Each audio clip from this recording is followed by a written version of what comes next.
નમસ્કાર દોસ્તો, સ્વાગત છે તમારું તમારી પોતાની YouTube channel GK by M K sir Gujarati GK પર. મિત્રો, આપણે જે શિક્ષણની સિરીઝ ચલાવી રહ્યા છે કે તેમાં આપણે શિક્ષણના ખૂબ જ મહત્ત્વના 8 ટોપિક ચલાવી દીધા છે અને હવે આ રવિવારે એટલે કે 1 માર્ચ 2026ના રોજ એઈઆઈ એટલે કે મદદનીશ કેળવણી નિરીક્ષકની પરીક્ષા છે. તો તેના માટે આ 8 ટોપિક ખૂબ જ ઇમ્પોર્ટન્ટ છે અને જે મિત્રોએ આપણા એ 8 વિડીયો જોયા છે કે તેમાં આપણે 50-50 MCQ દરેક ટોપિકના કરાવ્યા હતા અને અત્યારે હવે પરીક્ષા ટાઈમે આપણે લાસ્ટ મોમેન્ટ રિવિઝન માટે આ એક રિવિઝન સેશન વિડીયો છે. તો જે મિત્રોએ આપણા બધા લેક્ચર જોયા છે તેમનું અત્યારે તમામ ટોપિકોના MCQનું એકસાથે રિવિઝન થઈ જશે અને જે મિત્રો કે જેમણે આપણા વિડીયો નથી જોયા અને ખાસ કોઈ તૈયારી પણ નથી કરી તો તે લોકો પણ જો આ 400 પ્રશ્ન જોઈ લેશે તો તેમને પરીક્ષામાં ખૂબ જ ફાયદો થશે. અને મિત્રો, જે મિત્રોએ જે તે ટોપિકનો વિડીયો જોયો હતો અને ત્યારે 50માંથી એમના જે પણ માર્ક્સ આવ્યા હતા જે તમે કોમેન્ટમાં મને જણાવ્યું હતું, પરંતુ હવે જ્યારે બધા ટોપિક એક સાથે આવે છે અને એક સાથે 400 MCQમાંથી તમને જ્યારે પ્રશ્ન પૂછવામાં આવે છે તો કેટલા સાચા પડે છે એ આપ જોઈ શકશો, જેથી કરીને આપણો કોન્ફિડન્સ પણ બૂસ્ટ થશે. આ જે વિડીયો છે તેમાં આપણે NITI Aayog, NEP 2020, RTE 2009, NCF 2005, tribunal act 2006, Bombay act 1947, RTI 2005 અને રજાના નિયમો 2002 આટલા ટોપિકના 50-50 પ્રશ્નો એમ કુલ 400 પ્રશ્નો સોલ્વ કરીશું. તો પૂરો વિડીયો બહુ ધ્યાનથી જોજો અને આ જો 400 પ્રશ્ન છે તે તમે શિક્ષણની કોઈ પણ પરીક્ષા આપતા હશો તે તમામ સ્પર્ધાત્મક પરીક્ષામાં આ 400 પ્રશ્નો તમને ખૂબ જ ઉપયોગી થશે. એટલે પૂરા વિડીયોને જરા પણ સ્કીપ કર્યા વગર એકદમ ધ્યાનથી જોજો અને જો હજુ સુધી ચેનલને સબસ્ક્રાઇબ ના કરી હોય તો અત્યારે જ કરી લેજો. તો ચલો વિડીયો સ્ટાર્ટ કરીએ છીએ. પ્રશ્ન છે, RTI એક્ટ 2005માં કુલ કેટલા પ્રકરણ છે? તો મિત્રો, કેટલા પ્રકરણ છે? યસ, 6 પ્રકરણ છે. RTI એક્ટ 2005માં કુલ કેટલી કલમો છે? તો RTI એક્ટ 2005માં કુલ કલમો છે 31. ક્લિયર? RTI નો પ્રારંભ સૌપ્રથમ કયા દેશમાં થયો છે? તો મિત્રો, જો દેશ પૂછ્યું છે તો દેશ છે સ્વીડન. RTI એક્ટ સમગ્ર ભારતમાં ક્યારે અમલી બન્યો? તો મિત્રો, સમગ્ર ભારતમાં અમલી બન્યો તો 12 ઓક્ટોબર 2005માં. મિત્રો, આ પ્રશ્ન ઘણી બધી એક્ઝામોમાં આવી ગયો છે, એટલે તમે આને ચોક્કસથી કન્ફ્યુઝ ના થતા આને જોઈને. 12 ઓક્ટોબર 2005. RTI એક્ટ 2005નો અધિનિયમ ક્રમાંક શું છે? તો યાદ છે આપણે અધિનિયમ ક્રમાંક કીધો હતો તમને કે જ્યારે પસાર થયો એટલે આ 22મો અધિનિયમ ક્રમાંક બન્યો હતો. તો મિત્રો, યાદ ના બી હોય તો એ ચિંતા ના કરતા, વિડીયો પતશે એટલે તમારા આ પ્રશ્નો અત્યારે ભલે તમને ના યાદ આવે પણ જ્યારે અત્યારે તમે ધ્યાનથી જોઈ લો, પરીક્ષામાં આ પ્રશ્ન આવશે ને તો તમે 100% સાચો ટીક કરીને આવશો, ભલે એ ખોટો બી પડ્યો હશે ને તો બી. કેમ? કારણ કે અત્યારે તમારું કરેક્શન થઈ જશે. માહિતી આપવા સામાન્ય મર્યાદા કેટલી હોય છે? કેટલી હોય મિત્રો? યસ, નોર્મલમાં 30 દિવસ. 30 દિવસ પછી માહિતી ફ્રી થઈ જતી હોય છે અને જો જીવન મરણનું હોય તો યસ 48 કલાક. લો, એ પ્રશ્ન આવી ગયો. જીવન મરણ સાથે સંબંધિત માહિતી કેટલા કલાકમાં આપવી પડે છે? તો હમણાં જ આપણે વાત કરી લીધી હતી કે નોર્મલમાં 30 દિવસ, જીવન મરણમાં 48 કલાક. RTIમાં કલમ 8 શું દર્શાવે છે? તો મિત્રો, 8 બતાવે છે માહિતીમાંથી મુક્તિ બાબતે. RTI એક્ટ કલમ નંબર 12 હેઠળ શું રચાય છે? મિત્રો, યાદ કરો, આપણે તમને હમણાં જ 2-3 વાર બોલાવડાવ્યું હતું. યાદ છે ને? કલમ 12માં શું હતું? કેન્દ્રીય માહિતી પંચની રચના. RTI એક્ટમાં કેન્દ્રીય મુખ્ય માહિતી કમિશનરની નિમણૂક કોણ કરે છે? મિત્રો, એ કેન્દ્રીય શબ્દ છે. તો કેન્દ્રની નિમણૂક કોણ કરતું હતું? યસ, રાષ્ટ્રપતિ. અને એટલે રાજીનામું બી રાષ્ટ્રપતિને જ આપવું પડતું હતું. જો અહીંયા રાજ્ય હોય ને તો આપણો અહીંયા રાજ્યપાલ થઈ જાય. શું વાત છે? જે બોલીએ છીએ પ્રશ્ન નેક્સ્ટ આવી જાય. RTI એક્ટમાં રાજ્ય મુખ્ય માહિતી કમિશનરની નિમણૂક કોણ કરે છે? મિત્રો, વાત થઈ છે રાજ્યની. તો રાજ્યમાં નિમણૂક કોણ કરશે? રાજ્યપાલ. કેન્દ્રમાં કરશે રાષ્ટ્રપતિ, રાજ્યમાં કરશે રાજ્યપાલ. કેન્દ્રમાં ભલામણ કરશે પ્રધાનમંત્રી અને વિરોધ પક્ષના નેતા અને રાજ્યમાં ભલામણ કરશે મુખ્યમંત્રી અને વિરોધ પક્ષના નેતા. RTI એક્ટમાં કમિશનરની કાર્ય મુદ્દત કેટલી હોય છે? એટલે એમનો કાર્યકાળ કેટલો હોય છે?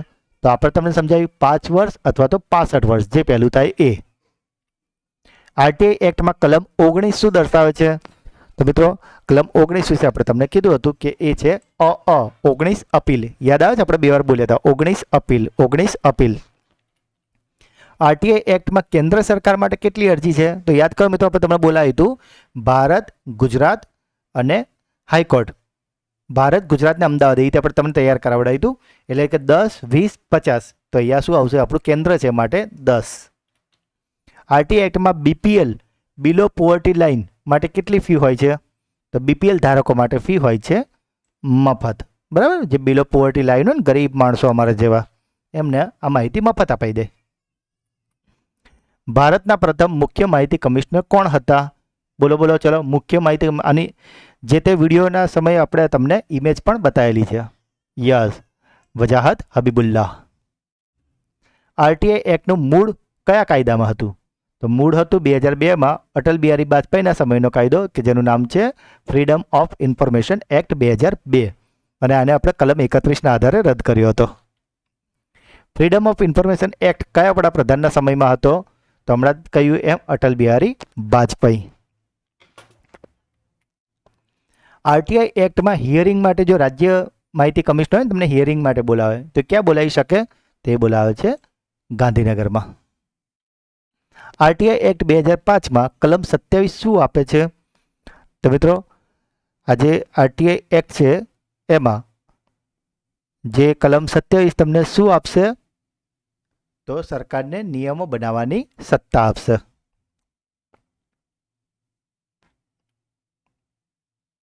આરટીઆઈ એક્ટ 2005માં અન્ય વિભાગમાં અરજી કેટલા દિવસમાં તબદીલ કરવાની હોય છે? તો મિત્રો, અન્ય વિભાગમાં તબદીલ થશે કેટલા દિવસમાં? 5. યાદ કરો, નમૂનો ઘ ખોટા ઘરે અરજી આવી તો આપણે પહેલાં એક્સેપ્ટ તો કરવાની ને પછી તબદીલ કરવાની. કેટલા દિવસમાં? 5 દિવસમાં. આરટીઆઈ એક્ટ 2005માં માહિતી 30 દિવસ પછી અપાય તો ફી કેટલી નિયત કરી છે? તો મિત્રો 30 દિવસ, આમ જો 30 દિવસની અંદર હોય ને તો તમને કીધું હતું ને કે ભાઈ દર A4 સાઇઝના પર પેપરે તમારે 2-2 રૂપિયા આપવાના. પણ માનો 30 દિવસ પછી તમને 500 પત્તામાં કે 1000 પત્તામાં બી માહિતી આપે ને તો પણ તમને મફત. એમાં પછી તમે એવું જરૂર નહીં કે બીપીએલ હોવા જોઈએ. 30 દિવસ પછી થઈ ગયું એટલે હવે તમે કોઈ પણ હોય, બીપીએલ હોય કે ના હોય, તમને માહિતી મફત. આરટીઆઈ એક્ટ 2005માં કયા અધિકારી સાથે જોડાયેલ છે? કયા અધિકાર સાથે જોડાયેલ છે? તો મિત્રો, આપણે તમને કલમ કીધી હતી બંધારણની કલમ 19(1)(a) કે જે છે વાણી સ્વાતંત્ર્ય સાથે.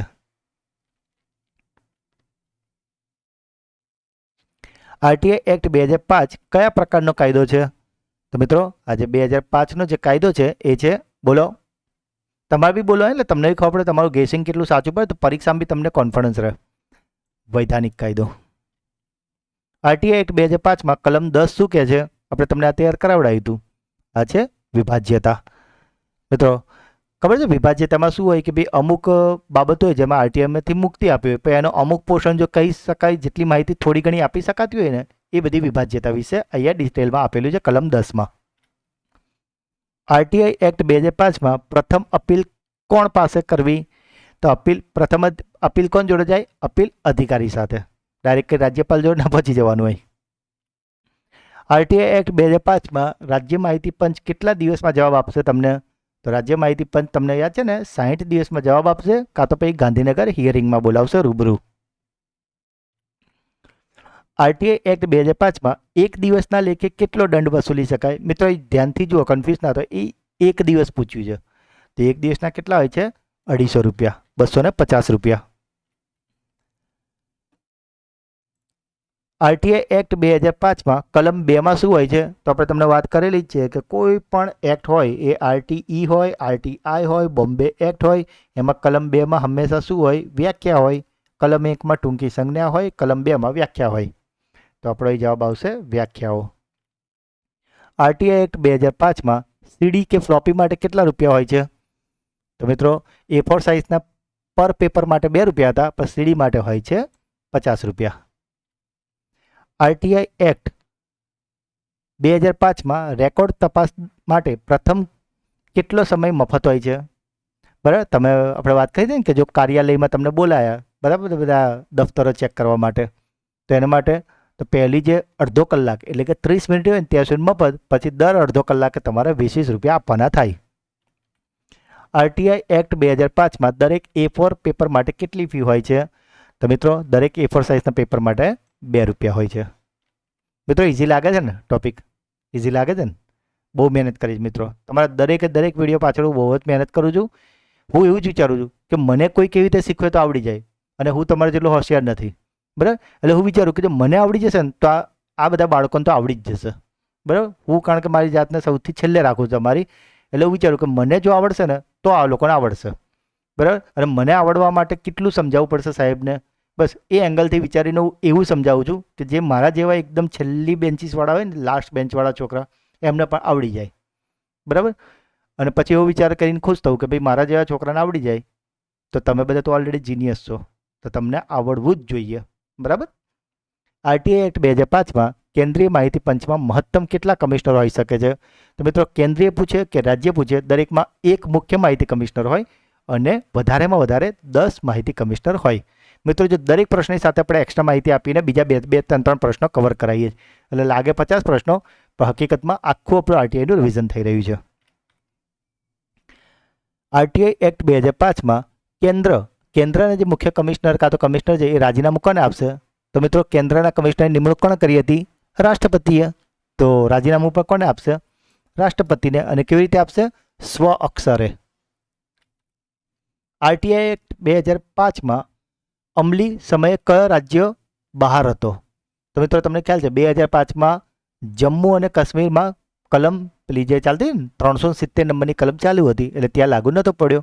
2019માં જમ્મુ કાશ્મીરમાં 370 કલમ હટી એટલે હવે એ સમગ્ર ભારતમાં લાગુ છે. પણ આ 2005નું પૂછ્યું છે ને તો ત્યારે જમ્મુ કાશ્મીર સિવાયના સમગ્ર ભારતમાં લાગુ પડ્યો હતો.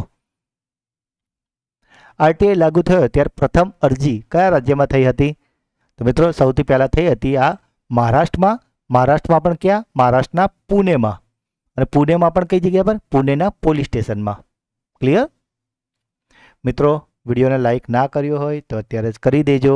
ફરી યાદ કરાવું છું, 500 લાઇક, 500 કોમેન્ટ, અને વિડીયો કેવો લાગ્યો એ ખાસ જણાવજો. જે બેસ્ટ કોમેન્ટ હશે ને એને આપણે પિન કરીશું કે જેથી કરીને તમારો ફીડબેક અન્ય મિત્રો પણ જોઈ શકે, કે જેથી કરીને જે મિત્રો ખાલી વિડીયો લમસમ સ્ક્રોલ કરીને જતા હોય એ કદાચ તમારી કોમેન્ટ વાંચીને એને લાગે કે કદાચ વિડીયો સારો હશે અને જોવે તો થોડું ઘણું કદાચ એને આવડે, જે મેં મારા તરફથી થોડું ઘણું શીખવાનો પ્રયત્ન કર્યો છે એ. આરટીઆઈ એક્ટ 2005માં મુખ્ય કમિશનર સાથે વધારેમાં વધારે કેટલા કમિશનરની નિમણૂક કરી શકાય? તો 10. આરટીઆઈ એક્ટ 2005માં હાઈકોર્ટમાં માંગવામાં આવેલી માહિતી માટે કેટલી ફી હોય છે? તો યાદ કરો મિત્રો, કેન્દ્ર, રાજ્ય, હાઈકોર્ટ 10, 20, 50 એટલે આપણો જવાબ આવશે 50 રૂપિયા. આરટીઆઈ એક્ટ 2005માં ફેબ્રુઆરી 2026ની સ્થિતિએ ગુજરાતમાં મુખ્ય માહિતી કમિશનર કોણ છે? તો હાલમાં છે ડૉક્ટર સુભાષ ચંદ્ર આર સોની. આરટીઆઈ એક્ટ 2005માં ફેબ્રુઆરી 2026ની સ્થિતિએ ભારતમાં એટલે કે કેન્દ્રમાં મુખ્ય માહિતી કમિશનર કોણ છે? તો મિત્રો આ છે રાજકુમાર સોની. નહીં આવે, જોયું કેવું કન્ફ્યુઝ થવાય, નામ એક જેવા જ આવે, પરીક્ષામાં પણ આવી જ ભૂલ થઈ જાય. રાજકુમાર ગોયલ.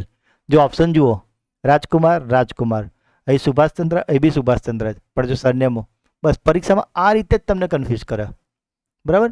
હા તો ચલો, અત્યારે તો આપણે કોમ્પ્યુટર છે એટલે આપણે અન્ડુ કરીએ, પણ ત્યાં તમે એકવાર ટિક કરી દો ને એટલે તમારો માર્ક્સ કપાઈ ગયો, અને આપણે આવી ભૂલો નથી કરવાની. હા. આરટીઆઈ એક્ટ 2005ને અંતિમ ઓપ આપવા માટે અગાઉના કયા કાયદામાં મોટા પાયે સુધારા એટલે કે 100 જેટલા સુધારા કર્યા હતા? તો મિત્રો 25% જેટલા સુધારા કર્યા હતા મનમોહનસિંહ દ્વારા, અને એ હતો ફ્રીડમ ઓફ ઇન્ફોર્મેશન એક્ટ 2002 કે જે અટલ બિહારી વાજપેયીના સમયે આવ્યો હતો. આરટીઆઈ એક્ટ 2005 મુજબ રાજ્ય માહિતી પંચના મુખ્ય કમિશનર પોતાનું રાજીનામું કોને આપશે? મિત્રો ઉતાવળ નહીં કરવાની, શાંતિથી વાંચવાનું. કેન્દ્ર પૂછ્યું છે કે રાજ્ય? રાજ્ય છે તો આપણો જવાબ આવશે રાજ્યપાલ. અહીં કેન્દ્ર પૂછ્યું ને તો રાષ્ટ્રપતિ આવે. હા, પરીક્ષામાં જો આ ટોપિક અઘરો નથી, પણ તમને ગોથું ખવડાવો તો આરામથી ખવડાવી શકાય. એક્ઝામિનર બહુ સ્માર્ટ હોય, પણ આપણે પણ ડબલ સ્માર્ટ થવાનું છે. કહેવાનું અમે એમકે સરના સબસ્ક્રાઈબર છે, ગોથું નહીં કહીએ. આરટીઆઈ એક્ટ 2005માં કેન્દ્રની માહિતી માટે કેટલી ફી હોય છે?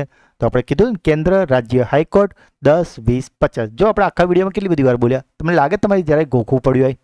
બસ આપણે દરેકે દરેક અત્યાર સુધી જેટલા બી 7 કે 8 ટોપિક ચલાવ્યા છે ને આપણે આવી રીતે જ ચલાવીએ છીએ કે તમને ગમે તેવો અઘરો ટોપિક હોય ને તમને વિડીયો પત્તા બધા આવડી ગયો હોય.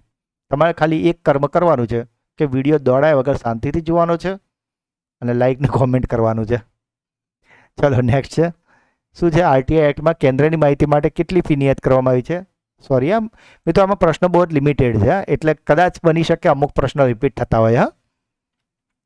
આરટીઆઈ એક્ટ 2005માં જો કાર્યાલય તપાસમાં ગયા હોઈએ અને 2 કલાક તપાસ કરી તો બોલો કેટલી ફી ચૂકવવી પડશે? ચલો ગણી નાખો તો, ચલો ફટાફટ. કેટલી? યસ, તો આપણે તમને કીધું હતું કે ભાઈ પહેલો અડધો કલાક તો ફ્રી થઈ ગયું, તો બરાબર, પહેલો અડધો કલાકનો કોઈ ચાર્જ નહીં. પછી દર અડધો કલાક તમારે 20 રૂપિયા થશે. એટલે તમારે બીજા કેટલો કલાક તમે રોકાયા? તો 2 કલાકમાં અડધો કલાક ફ્રી, તો બાકીના 1.5 કલાક રહ્યો ને, એટલે અડધો અડધો અડધો, એટલે 3 વાર અડધો કલાક ચડ્યો તમારા પર, એટલે 20 એટલે 60 રૂપિયા. ખબર પડી ને કે ઉપરથી ગયો? પડી ને? Yes, very good. ના ખ્યાલ તો થોડું રિવાઇન્ડ કરીને ફરી સાંભળી લેજો. આરટીઆઈનું પૂરું નામ શું છે? મિત્રો તમને એવું લાગે આ પપલું પ્રશ્ન છે, ચેલેન્જ માઇન કહું, બોલો 100માંથી 15 વિદ્યાર્થીઓ આવે જે ઉતાવળમાં અમે ભૂલ કરીને આવતા રહે, ભલે આવડતું હોય તો બી. આપણે કરવાનું નથી. Right to information. RTI act 2005માં માહિતી પૂરી પાડવાનો નમૂનો જણાવો. તો મિત્રો માહિતી તમને જેવી તેવી નહીં, પ્રોપર ફોર્મેટિંગમાં આપવી પડે. કેમ? કારણ કે માહિતી લેવા તમે ગયા છો. કોણ? જીનિયસ લોકો. જી માને જીનિયસ, એટલે જી માને જીનિયસ. નમૂનો ગ. આરટીઆઈ એક્ટ 2005માં ભારતમાં 2002માં કયા રાજ્યમાં લાગુ કરાયો હતો? તો મિત્રો યાદ છે 1999માં સૌથી પહેલાં આવ્યું હતું તમિલનાડુમાં, ત્યાર પછી 99માં બીજું રાજ્ય હતું ગોવા, અને 2002નું પૂછ્યું છે તો આવશે રાજસ્થાન. મિત્રો આવી રીતે પ્રશ્ન પૂછાય. તમે આવું જ વાંચો ને સીધું કયા રાજ્યમાં લાગુ, એટલે ફટાક દઈને તમે તમિલનાડુ ટીક કહીને આવતો રહ્યો. કેમ? કારણ કે સૌથી પહેલાં તમિલનાડુમાં લાગુ કરાયો હતો. તો મિત્રો એક્ઝામિનર આવી રીતે જ તમને ગોતું કવડાવે. માહિતી પેપર બધા જ તૈયારી કરીને જાય, પણ માર્ક્સ કેમ નહીં આવતા બધાના? લોકો સ્કીપ કરી દે, વિડીયો દોડાવી દે, અને આવું બધું ઝીણી ઝીણી વાતો સાંભળવામાં રહી જાય. ઘણા લોકો મને કહેતા સાહેબ પીડીએફ આપો, પીડીએફ આપો, પણ પીડીએફમાં એ જ વસ્તુ હોય જે બધી બુકોમાં હોય છે, અને ઓલરેડી તમારા બધા જો બુકો પડી જશે, એ પણ મને ખબર. અત્યારે તો ટેલિગ્રામમાં તરત પીડીએફ આવી જાય છે, બરાબર, અને બુકો બી તમને ખરીદી હશે. મેટર એ કરે છે કે કોણ તમને કેવી રીતે સમજાવે છે અને જોડે કેટલી એક્સ્ટ્રા ઇન્ફોર્મેશન આપે છે. અને હું પીડીએફ જલ્દી એટલે જ પ્રોવાઈડ નહીં કરતો, કારણ કે ભાઈ તમે ખબર ને શોર્ટકટના ચક્કરમાં 100માંથી 50% લોકો તો એ હોય કે પીડીએફ મળી ગઈ, બસ આટલું વાંચી નાખો, ટાઈમ બચ્યો, આનું વાત સમજાયું છે ને, પણ એમને ખબર જ નહીં કે આમાં કેટલું બધું ડિટેલમાં એક્સ્ટ્રા માહિતી સમજાઈ છે. બરાબર. અને પછી એવા લોકો પછી જે ખાલી ઓનલી વિડીયો જોવે છે ને, ખાલી ઓનલી પીડીએફ પર ડિપેન્ડ રહે છે ને, એ લોકો પછી ફેલ થઈ જાય. બરાબર. આપણે ફેલ નહીં થવાનું, આપણે સ્કોરિંગ કરવાનું છે મિત્રો, અધિકારી બનવાનું છે. આરટીઆઈ એક્ટ 2005માં બીપીએલ ધારકો માટે કેટલી ફી નિયત કરવામાં આવી છે? તો મિત્રો બીપીએલ ધારકો માટે ફી નક્કી કરાઈ છે કેટલી? 20 રૂપિયા? ના, મફત. બિલો પોવર્ટી લાઇન. યાદ કરો. આરટીઆઈ એક્ટ 2005માં 30 દિવસ પછી અપાતી માહિતી માટે કેટલી ફી હોય છે? મફત, મફત, મફત. આરટીઆઈ એક્ટ 2005માં કયા નમૂના હેઠળ માહિતી આપવામાંથી મુક્તિ અપાય? મુક્તિ, છટકવું, છટકવારી આપણે કીધું હતું ને, તો છટકવું, મુક્તિ. નમૂનો 6. તો પહેલો પ્રશ્ન છે, નીતિ આયોગનું પૂરું નામ શું છે? તો મિત્રો જો પરીક્ષામાં આ રીતે જ ઓપ્શન લખેલા હશે, તમને ભલે આવડતું પણ હશે ને, તેમ છતાં ઓપ્શન એટલા નજીકના હશે ને પરીક્ષાની હડબડાહટમાં જો તમે એકવાર વાંચીને ગયા છો તો 100% તમારાથી ભૂલ થવાની શક્યતા રહેશે. માટે આપણે આ ટોપિકને એ રીતે તૈયાર કરવો છે કે નીતિ આયોગના જે પણ માર્ક્સ છે, 2 કે 3 માર્ક્સના જેટલા બી પ્રશ્નો પૂછાય એ પૂરા માર્ક્સ આપણે રોકડા કરવાના છે. તો મિત્રો એ ભૂલ ના કરતા. નીતિ આયોગનું પૂરું નામ છે national institution for transforming India. એવું લાગે મિત્રો તો 1-2 વાર હજુ બોલી દો તમે આની સાથે સાથે, national institution for transforming India.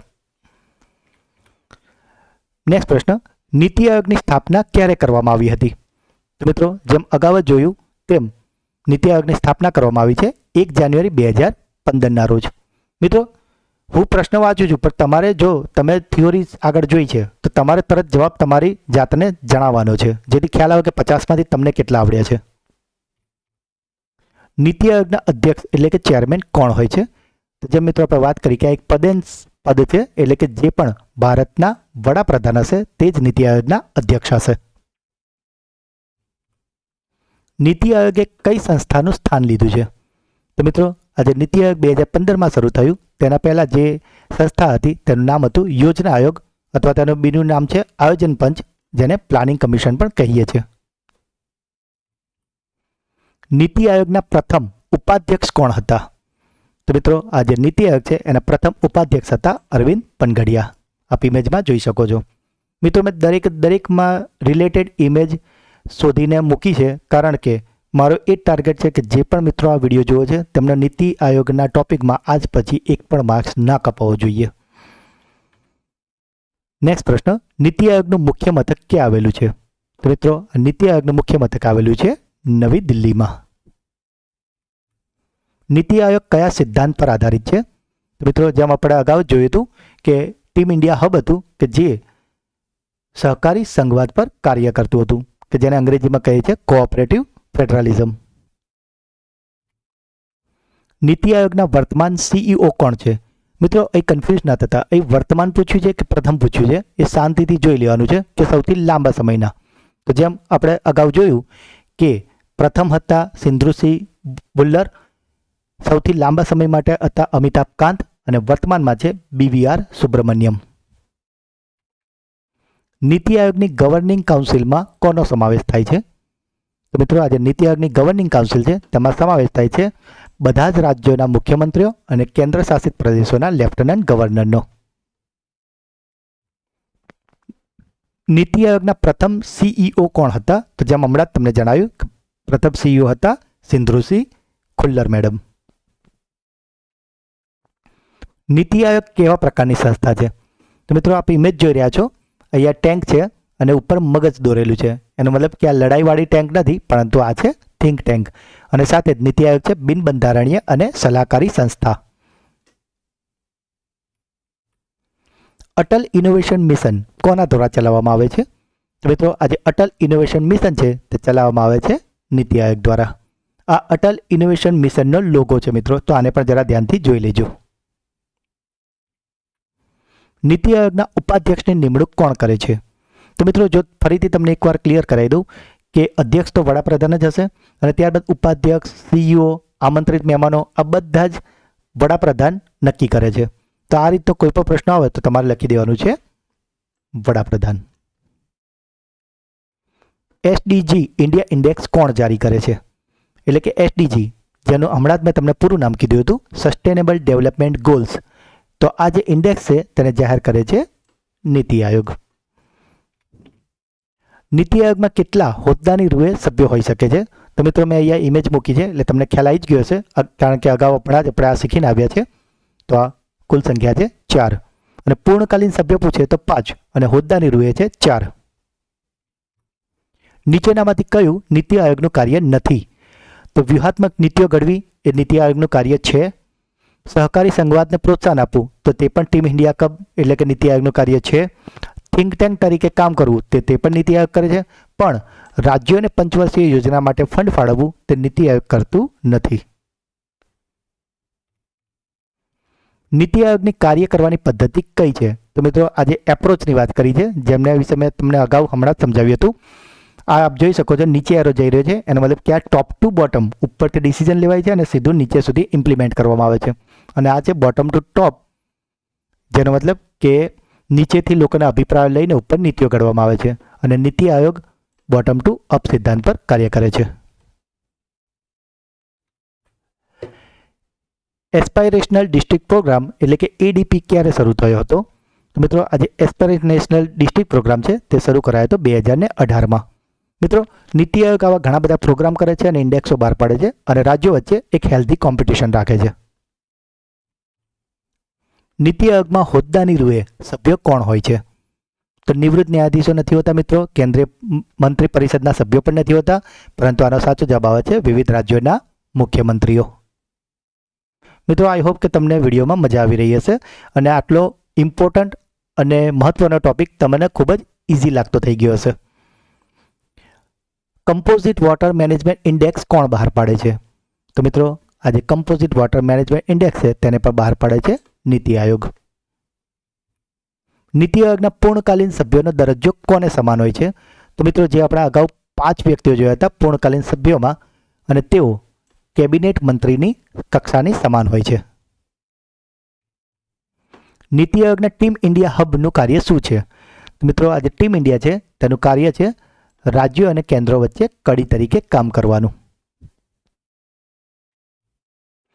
India innovation ઇન્ડેક્સમાં કયા રાજ્યએ સતત ટોચનું સ્થાન મેળવ્યું છે? તો મિત્રો આજે ઇન્ડિયા ઇનોવેશન ઇન્ડેક્સ જે બહાર પડાયો હતો અને તેમાં દર વખતે જે ટોચનું સ્થાન મેળવ્યું હતું તે રાજ્યનું નામ છે કર્ણાટક. નીતિ આયોગે કયા વર્ષ સુધીમાં ન્યૂ ઇન્ડિયા બનાવવાનું લક્ષ્ય ધરાવે છે? મિત્રો સ્લાઇડમાં આપણે જોઈ જ હતું કે ભારત જે 5 બિલિયન જે આપણે અર્થતંત્રને બનાવવાનું છે અને તેનો ટાર્ગેટ રખાય છે 2030 સુધીમાં. અત્યારે આપણું ભારત આવું છે અને 2030 સુધીમાં આવું બનાવવાનું લક્ષ્ય રખાયું છે. રાષ્ટ્રીય બહુપરિમાણીય ગરીબી સૂચકાંક એટલે કે MPI કોણ બહાર પાડે છે? મિત્રો અહીંયા જે બધા આવે છે એ નીતિ આયોગના કાર્યો છે. માટે આ રીતે પ્રશ્નોના ફોર્મમાં તમારે યાદ રાખી લેવાનું છે કે નીતિ આયોગના કાર્ય પૂછે તો પણ તમારે આ બધા પોઈન્ટો લખવાના છે. તો આ નીતિ આયોગ MPI પણ બહાર પાડે છે. નીતિ આયોગમાં મહત્તમ કેટલા અંશકાલીન સભ્યો હોય છે? તો મિત્રો જેમ અગાઉ જણાવ્યું તેમ નીતિ આયોગમાં અંશકાલીન સભ્યોની સંખ્યા છે 2. ફરીથી મિત્રો તમને એકવાર કમ્પેરિઝન કરાવી દઉં છું. પૂર્ણકાલીન સભ્યો પૂછે તો 5, હોદ્દાની રૂહે પૂછે તો એ છે આપણા 4 અને અંશકાલીન પૂછે તો એ છે 2. નીચેનામાંથી કયું હબ નીતિ આયોગનો ભાગ છે? તો નોલેજ અને ઇનોવેશન હબ છે જ, જેને હમણાં જ આપણે જોયું છે, અને ટીમ ઇન્ડિયા હબ પણ છે. માટે આપણો જવાબ આવશે A અને B બંને. નીતિ આયોગની પ્રથમ બેઠક ક્યારે યોજાઈ હતી?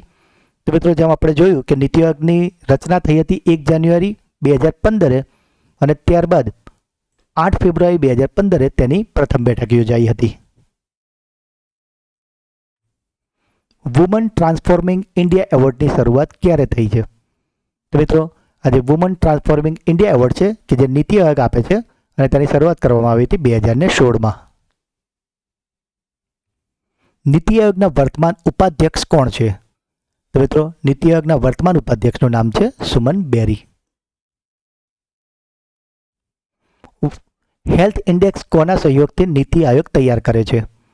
તો મિત્રો આજે હેલ્થ ઇન્ડેક્સ છે તે તૈયાર કરવામાં નીતિ આયોગની મદદ કરે છે વિશ્વ બેંક એટલે કે વર્લ્ડ બેંક.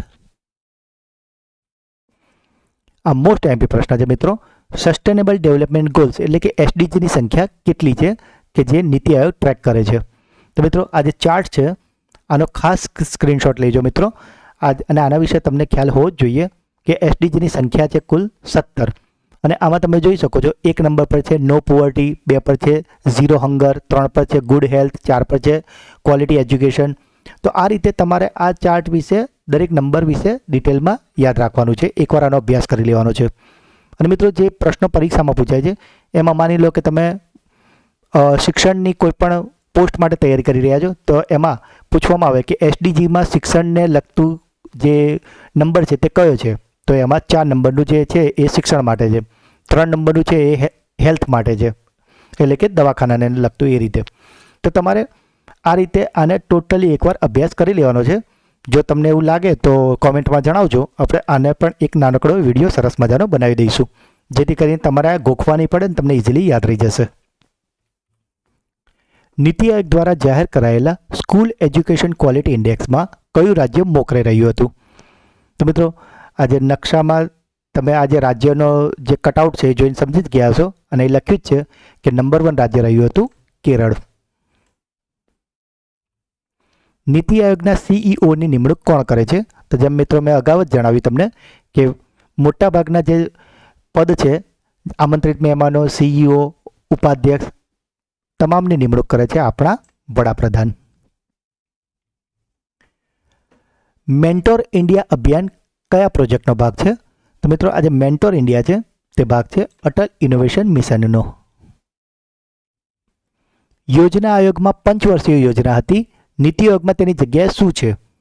તો મિત્રો નીતિ આયોગ છે એ હમણાં જ આપણે અગાઉ જોયું કે નીતિ આયોગ લાંબા ગાળાની યોજનાઓ બનાવે છે અને માટે નીતિ આયોગમાં 15 વર્ષનો વિઝન ડોક્યુમેન્ટ પણ છે, 7 વર્ષની વ્યૂહરચના પણ છે અને 3 વર્ષનો એક્શન એજન્ડા પણ છે. માટે આપણો જવાબ આવશે આપેલ તમામ. શૂન્ય અભિયાન કયા હેતુ માટે હતું?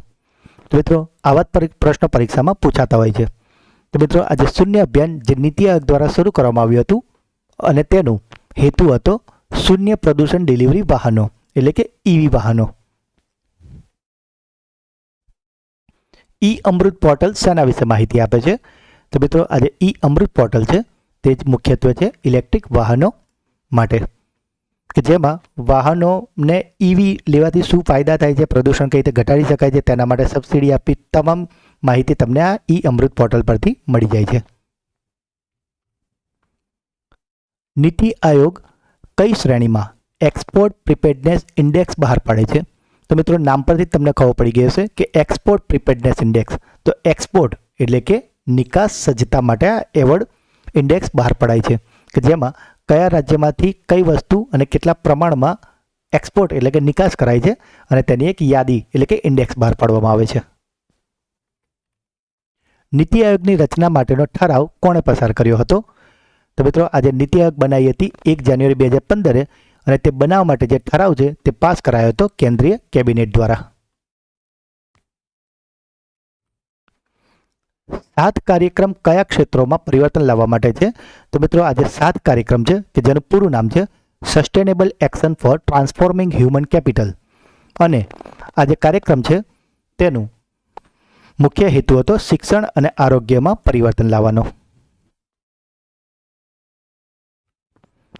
નીચેનામાંથી કોણ નીતિ આયોગના વિશેષ આમંત્રિત સભ્ય હોઈ શકે? મિત્રો જેમ અગાઉ આપણે જણાવ્યું હતું કે જે નીતિ આયોગ છે તેમાં વિવિધ ફિલ્ડના નિષ્ણાંતો અને પ્રેક્ટિશનર્સોને વડાપ્રધાન દ્વારા આમંત્રિત કરવામાં આવે છે.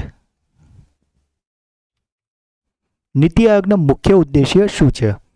તો મિત્રો નીતિ આયોગનો મુખ્ય ઉદ્દેશ્ય છે રાજ્યોની સક્રિય ભાગીદારી સાથે રાષ્ટ્રીય વિકાસની પ્રાથમિકતાઓ વિકસાવવી.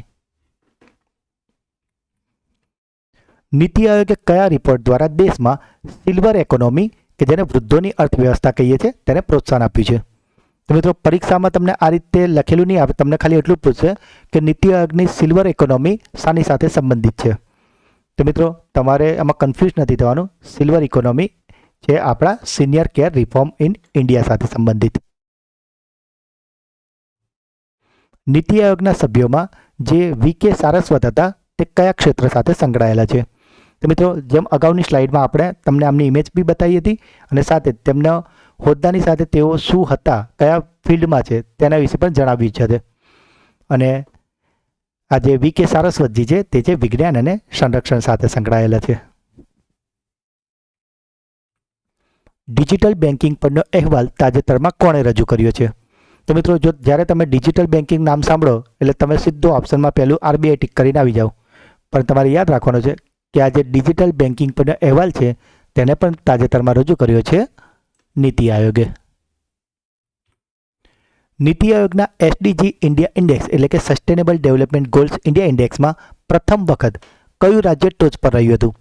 તો મિત્રો આજે પહેલી વાર જે SDG ઇન્ડિયા ઇન્ડેક્સ બહાર પડ્યો હતો તો તેમાં કેરળ પણ પ્રથમ નંબરે હતું અને હિમાચલ પ્રદેશ પણ પ્રથમ નંબરે હતું. માટે આપણો જવાબ આવશે A અને B બંને. નીતિ આયોગમાં પરિષદ એટલે કે કાઉન્સિલના અધ્યક્ષ કોણ હોય છે? તો જેમ આપણે ઘણી બધી વાર અત્યારે તમને જણાવી દીધું કે નીતિ આયોગના અધ્યક્ષ હોય છે વડાપ્રધાન. નીતિ આયોગ કઈ આંતરરાષ્ટ્રીય સંસ્થા સાથે મળીને કામ કરે છે? તો નીતિ આયોગ એ UNDP અને વર્લ્ડ બેંક બંને સાથે મળીને કામ કરે છે. માટે આપણો જવાબ આવશે A અને B બંને. નીતિ આયોગના કમ્પોઝિટ વોટર મેનેજમેન્ટ ઇન્ડેક્સ એટલે કે CWMI મુજબ જળ વ્યવસ્થાપનમાં કયું રાજ્ય સતત ટોચ પર રહ્યું છે? તો મિત્રો આજે જળ વ્યવસ્થાપન થાય છે તેમાં સતત દર વર્ષે ટોચ પર રહે છે આપણું ગુજરાત. બરાબર. NEP 2020નું પૂરું નામ શું છે? તો મિત્રો આજે NEP 2020 છે એનું પૂરું નામ છે નેશનલ એજ્યુકેશન પોલિસી. મિત્રો તમારે આગળ પ્રશ્ન આવશે ને તમારે જવાબ જો આવડે ને ફટલીને બોલી જ જવાનો છે. 1986 પછી કેટલા વર્ષ બાદ નવી શિક્ષણ નીતિ અમલમાં આવી છે? 34 વર્ષ પછી. યુનિવર્સિટી પંચના અધ્યક્ષ કોણ હતા? તો મિત્રો મેં તમને યાદ કરાવ્યું હતું કે આ જે છે તો માધ્યમિકમાં મુદ્દલિયાર આવે તો યુનિવર્સિટીમાં કોણ આવે? સર્વપલ્લી રાધાકૃષ્ણન. કોઠારી કમિશન કયા વર્ષમાં આવ્યું હતું? તો મિત્રો જે પહેલી શિક્ષણ નીતિ આવી હતી 1968માં અને એ કોના આધારે રચાઈ હતી? તો કોઠારી કમિશનના, એટલે ઓબ્વિયસલી એની આગળ જ આવ્યું ને તો 1964. ગોખવાનું નથી મિત્રો, આ રીતે કનેક્ટ કરવાનું છે એકબીજાને. 42મો બંધારણીય સુધારો કયા વર્ષે થયો હતો?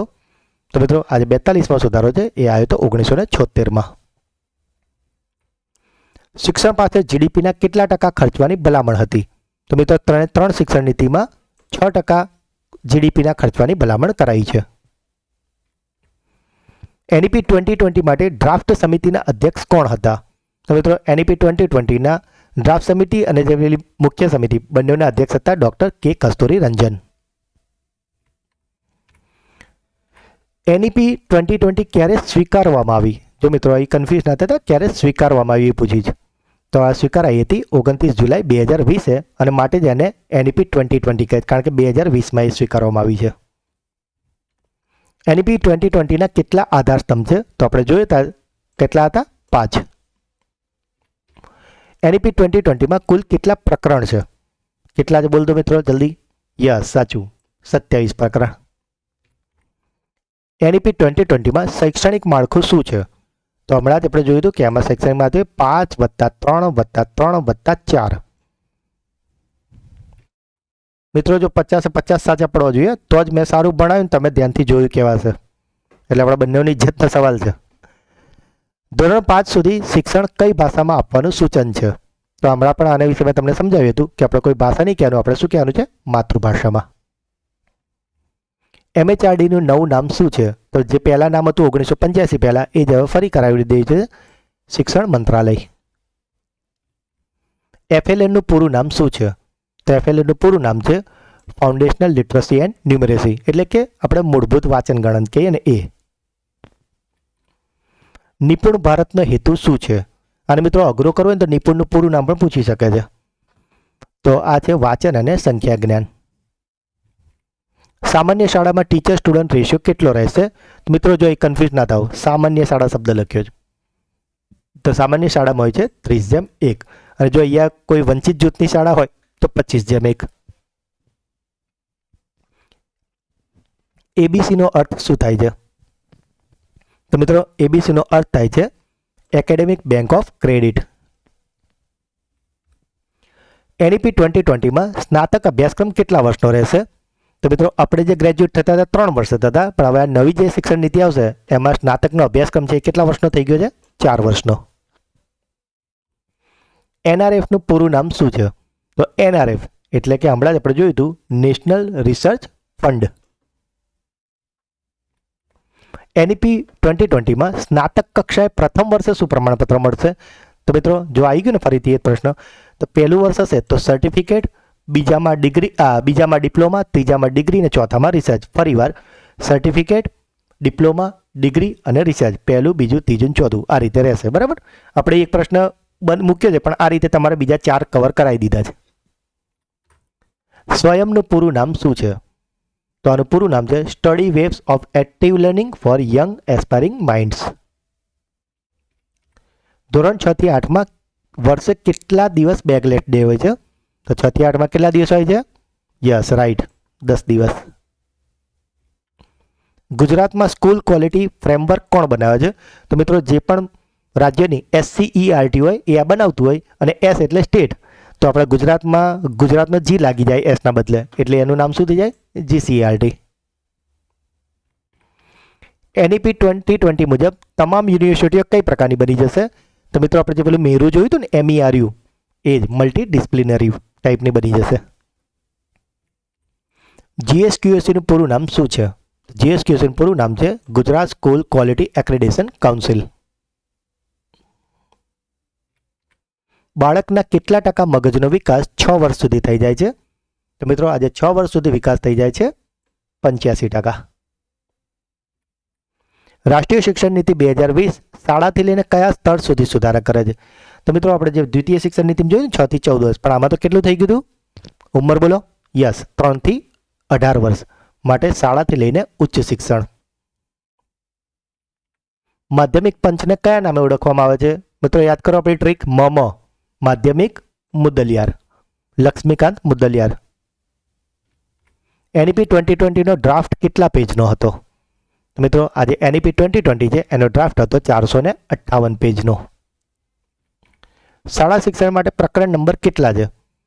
તો આજે શાળા શિક્ષણનું પૂછ્યું. જો તો આને યાદ રાખવાની ટ્રીક આપી હતી ને તમને કે આપણી પ્રાથમિક કે આપણી જે પણ સરકારી શાળા હોય છે પ્રાથમિક સ્કૂલ એ કેટલા ધોરણની હોય છે? 1 થી 8 ધોરણની. તો એ પ્રકરણ પણ આપણે એ રીતે 1 થી 8. જો મિત્રો ધોરણ પ્રમાણે નથી હોતું પણ આ તો આપણે યાદ રાખવા માટે અહીં બંધ બેસતું હતું એટલે તમને કીધું છે. પ્રિપેટરી સ્ટેજમાં કુલ કેટલા વર્ષ હોય છે? જો થયા ને થોડા કન્ફ્યુઝ. પ્રિપેટરી સ્ટેજ 5 + 3 + 3 + 4. તો પ્રિપેટરી બીજા ફાઉન્ડેશનલ પછી પ્રિપેટરી આવે, પછી મિડલ આવે, પછી સેકન્ડરી આવે.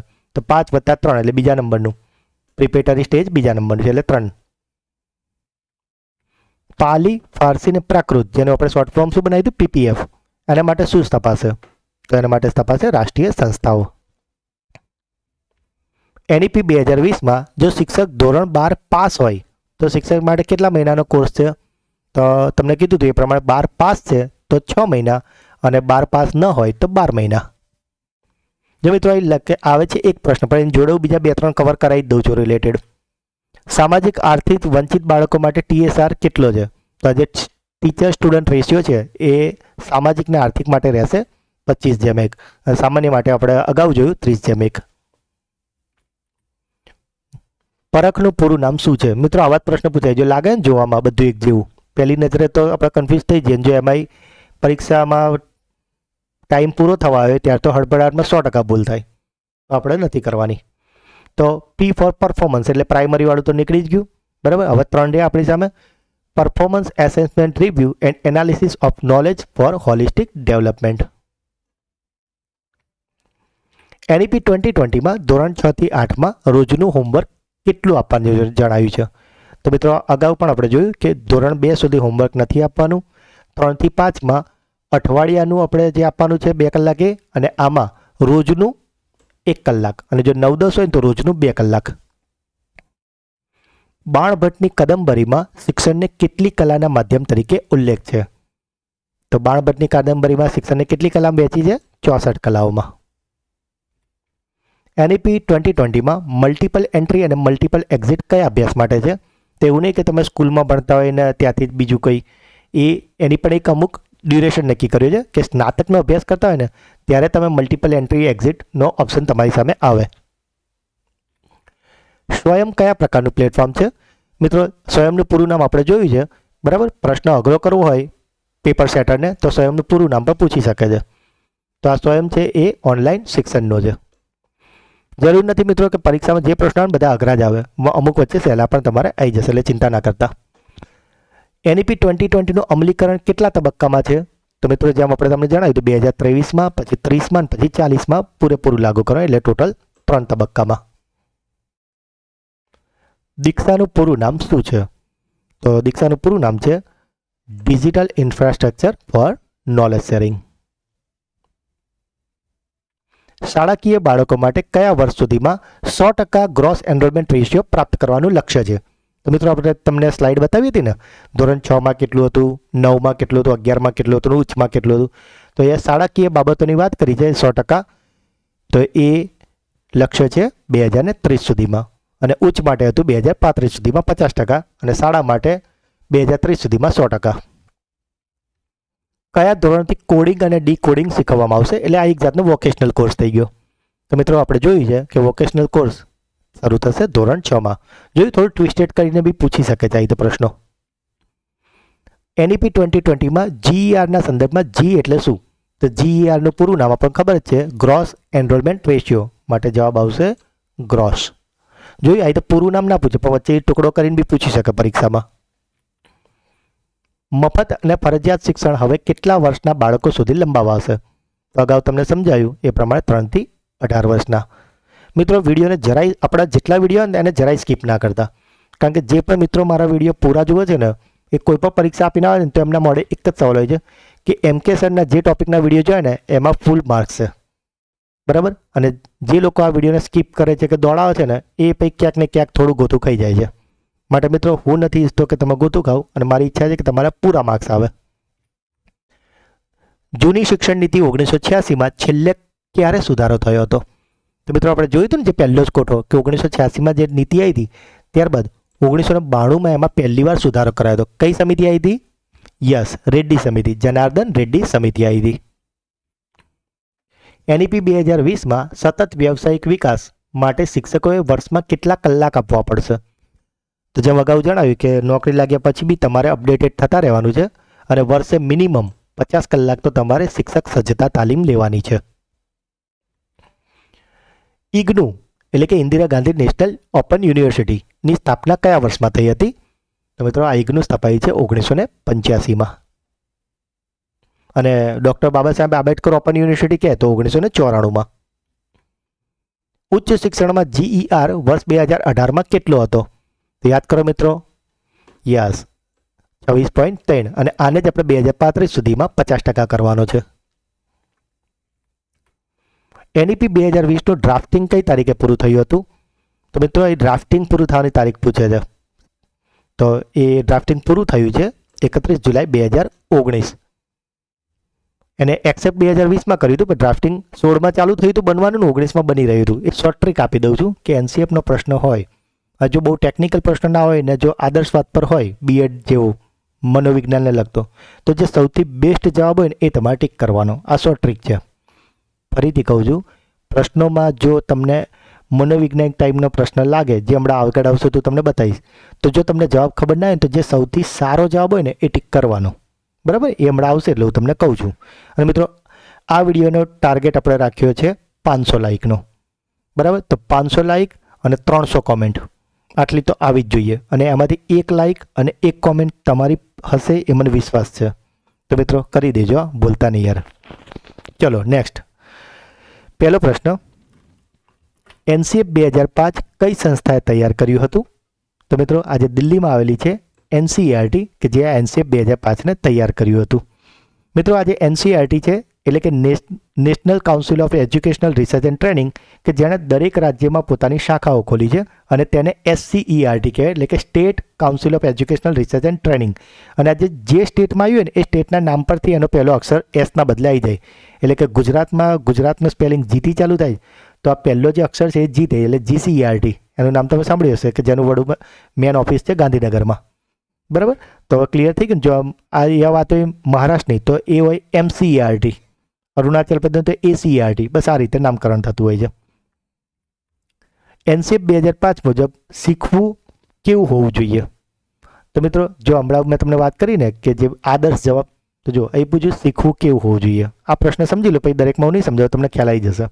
કે રટણ આધારિત એટલે ગોખવાનું છે કે ના, જીવનથી અલગ ના, જીવન સાથે જોડાયેલ કે પરીક્ષા કેન્દ્રિત? ના, પરીક્ષા કેન્દ્રિત ના હોય, આપણે જીવન સાથે જોડાયેલું. એટલે આપણે જે હમણાં વાત કરી કે દુકાન પર જઈને એને ખબર ના પડે, એવું નહીં, જીવન સાથે પણ આપણો કોર્સ જોડાયેલો હોવો જોઈએ. તો મિત્રો જોયું, તમે જવાબ જોઈને જ ખબર પડી જાય કે આમાં આદર્શ જવાબ કયો છે, તો આ જવાબ છે. તો જે આદર્શ જવાબ હોય ને ટીક કરી દેવાનો. જો બહુ ખ્યાલ ના હોય તો તમારું 100% સાચું જ પડશે. NCF 2005 શિક્ષકને કઈ ભૂમિકા આપે છે? તો NCF 2005 કહે છે શિક્ષકને માર્ગદર્શક. NCF કયા મુદ્દા માટે માર્ગદર્શક દસ્તાવેજ છે? તો પરીક્ષા માટે? ના. તો આ કોના માટે છે? આ છે પાઠ્યપુસ્તક, અભ્યાસક્રમ અને શિક્ષણની પદ્ધતિ માટે. સર્વાંગી વિકાસમાં કયો પાસો સામેલ નથી?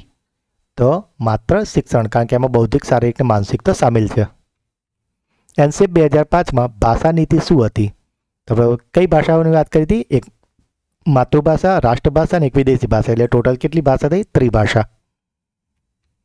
નવી શિક્ષણ નીતિના લક્ષ્યો વર્ગખંડ સુધી પહોંચવાનું કામ કોણ કરે છે?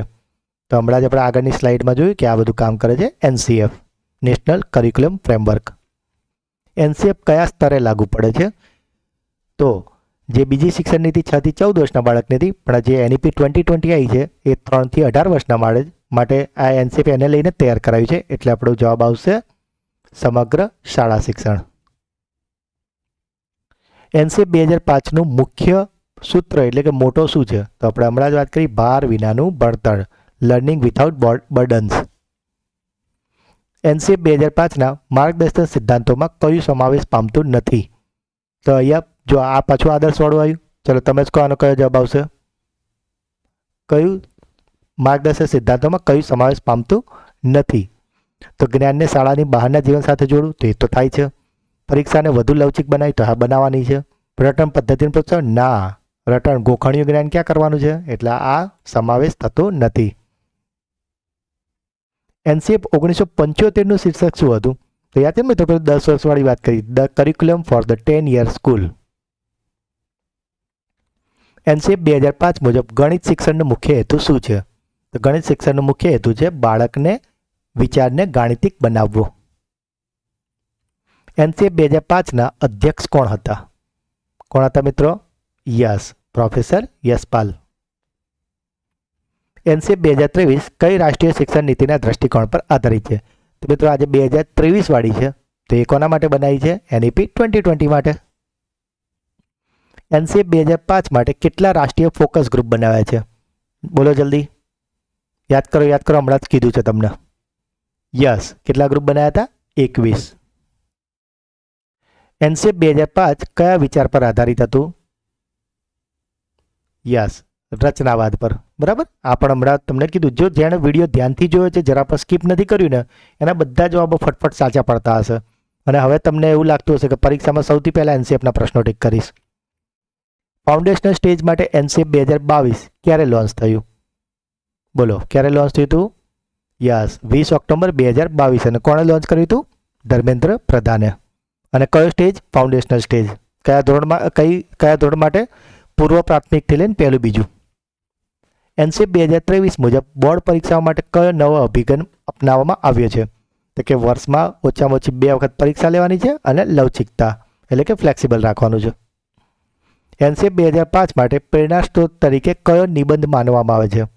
જે મિત્રો યાદ આવ્યું? હમણાં જ આપણે તમને કીધું હતું, કયું છે? સભ્યતા અને પ્રગતિ. એનસીએફ 2023નો મુખ્ય કેન્દ્ર બિંદુ શું છે? પરીક્ષા છે? ના. ગુણાંક? ના. પાઠ્યપુસ્તક? ના. કોણ છે? બાળકનો સર્વાંગી વિકાસ. જો મિત્રો આ પ્રશ્ન ના બી વાંચ્યો ને, પણ જો આ વિડીયો તમે ધ્યાનથી જોઈ લીધો ને, તો હવે તમને કોન્સેપ્ટ ક્લિયર થઈ ગયો કે જે આદર્શ લાગે ને એ વાક્યમાં ટીક કરવાનું છે. એનસીએફ 2023માં વ્યવસાયિક શિક્ષણ ક્યારે શરૂ થાય છે? તો કયા ધોરણથી થાય છે? ધોરણ 6 થી. સભ્યતા અને પ્રગતિ નામનો નિબંધ કોણે લખ્યો છે? તો આ નિબંધ લખ્યો છે રવિન્દ્રનાથ ટાગોરે. એનસીએફ 2023માં વિષય પસંદગી કેવી હોય છે? તે ફ્લેક્સિબલ હોય છે. હમણાં જ વાત કરી ને કે હિસ્ટ્રી બી રાખી શકાય અને જોડે હિસ્ટ્રી બી રાખી શકાય. કેમિસ્ટ્રી હોય ને હિસ્ટ્રી હોય, ફિઝિક્સ હોય ને જોડે એકાઉન્ટ હોય, તો તમે રાખી શકો છો. એટલે ફ્લેક્સિબલ કોર્સ થઈ ગયો એમ. એનસીએફ 2023માં માતૃભાષા માટે શું જણાવ્યું છે? તો માતૃભાષા એ ગણાવ્યું છે કે પ્રાથમિક સ્તરે એને પ્રાધાન્ય આપવાનું. એટલે કે ધોરણ 5 સુધી તો બાળકને એમની માતૃભાષામાં શીખવા દેવાનું. એનસીએફ 2022 ફક્ત કયા વયજૂથ માટે જ? તો મિત્રો આપણે વાત કરી હતી ને કે એનસીએફ 22-23 એના 2 ભાગ પાડ્યા હતા. તો 22 વાળું કોના માટે આવ્યું હતું? એ ફાઉન્ડેશન સ્ટેજ હતું. અને ફાઉન્ડેશન સ્ટેજમાં કયા બાળકો આવે છે? 3 થી 8 વર્ષના. એનસીએફ 2023 કયું માળખું અપનાવે છે? તો એ સમગ્ર માળખું એટલે કે 5+3+3+4. ફાઉન્ડેશન સ્ટેજમાં મુખ્ય ભાર કોના ઉપર છે? તો ફાઉન્ડેશન સ્ટેજ હોય ને, જ્યારે બાળક બીજા ધોરણ સુધી ના ત્યાં સુધી એને FLN કૌશલ્ય પર ભાર આપવાનું છે. ફાઉન્ડેશનલ લિટરસી એન્ડ ન્યુમરેસી એટલે સાદી ભાષામાં કહું તો એને નોર્મલ વાંચન, લેખન, ગણન આવડવું જોઈએ. કોડિંગ અને વ્યવસાયિક શિક્ષણ ક્યારે શરૂ થાય છે? તો આ વ્યવસાયિક શિક્ષણ શરૂ થાય છે ધોરણ 6 થી. દરેક વિદ્યાર્થી માટે કયો કોર્સ ફરજિયાત છે? તો વોકેશનલ એજ્યુકેશન 6થા ધોરણ પછી. એનસીએફ 2023 શિક્ષણને કેવું બનાવવા ઈચ્છે છે? તો શિક્ષણને બનાવવું છે AI, ડિજિટલ અને સ્કિલ આધારિત. એનસીએફનું પૂરું નામ શું છે? બોલો મિત્રો, મેં શરૂઆતમાં વિડીયોની સ્ટાર્ટિંગમાં જ કીધું હતું.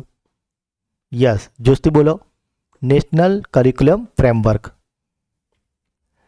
એનસીએફ 2005માં નીચેનામાંથી કયો માર્ગદર્શક સિદ્ધાંત છે? બોલો, માર્ગદર્શક આપેલો આદર્શ ટાઈપનો જવાબ આવ્યો. કયો આવશે? જ્ઞાનને જીવન સાથે જોડવું. મજા આવે છે ને મિત્રો? સાચા પડે છે ને? યસ, તો કોમેન્ટમાં લખો ને યાર. તમારા રિવ્યૂ ખાસ જણાવજો. તમારા જે પોઝિટિવ રિવ્યૂ આવતા હોય છે એ જ મને આવા સારા સારા વિડીયો બનાવવા માટે પ્રેરિત કરે છે. અને મારે હજુ તો તમારો આખો સિલેબસ પૂરો કરવાનો છે. તો મિત્રો, કોમેન્ટ અને લાઇક અટકવી ના જોઈએ. હું તમને ભલે કહું 500 લાઇક અને 300 કોમેન્ટ, પણ મને વિશ્વાસ છે કે તમે આનાથી ડબલ કરીને બતાવશો. નેક્સ્ટ, શિક્ષણ સંબંધિત ભરતીમાં એનસીએફ સંબંધિત પ્રશ્નો સામાન્ય રીતે કયા વિભાગમાં પૂછાય છે? એટલે મિત્રો તમે ટેટ આપો, ટાટ આપો, મદદનીશ, કેળવણી નિરીક્ષક, બરાબર, CRC, BRC, TPO, DPOની પરીક્ષા આપો ને, તો એનસીએફના જે પ્રશ્નો આવે ને એ કયા કોર્સમાં આવે છે? તો એ શિક્ષણ મનોવિજ્ઞાન એટલે પેડાગોજીનો વિષય છે. ભારતમાં પ્રથમ એનસીએફ કયા વર્ષમાં આવ્યું હતું? તો મિત્રો આજે પ્રથમ એનસીએફ છે ને એ શોલેના ગબ્બરસિંહ જોડે જ આવ્યું હતું. શોલે પિક્ચર આઈ થિંક 1975માં જ આવી હતી ને. આવું કંઈક જોડે તમે કોમેન્ટ કરી દો ને એટલે તમને એ વસ્તુ છપાઈ જાય, યાદ રહી જશે, ગોખવી નહીં પડે. એનસીએફ 1975નો મુખ્ય હેતુ શું હતો? તો 1975 વાળાનો તો આજે પહેલી હતી, એનો તો હેતુ શું હતો? 10+2 પદ્ધતિને અમલ કરવાનો. FLNનો સંપૂર્ણ અર્થ શું છે? જેણે એનઈપીનો વિડીયો જોયો છે તો ત્યાં પણ આ પ્રશ્ન હતો. Foundational literacy and numeracy. ઠીક છે. મૂળભૂત પાયાનું વાંચન ગણન લેખન, સાદી ભાષામાં કહી દઉં તો. એનસીએફ 2023માં કયો પ્રવાહ દૂર કરાયો છે? તો મિત્રો એમાં હવેથી આપણે વાત કરીએ એમ સાયન્સ, આર્ટ્સ, કોમર્સનું વિભાજન થઈ ગયું છે.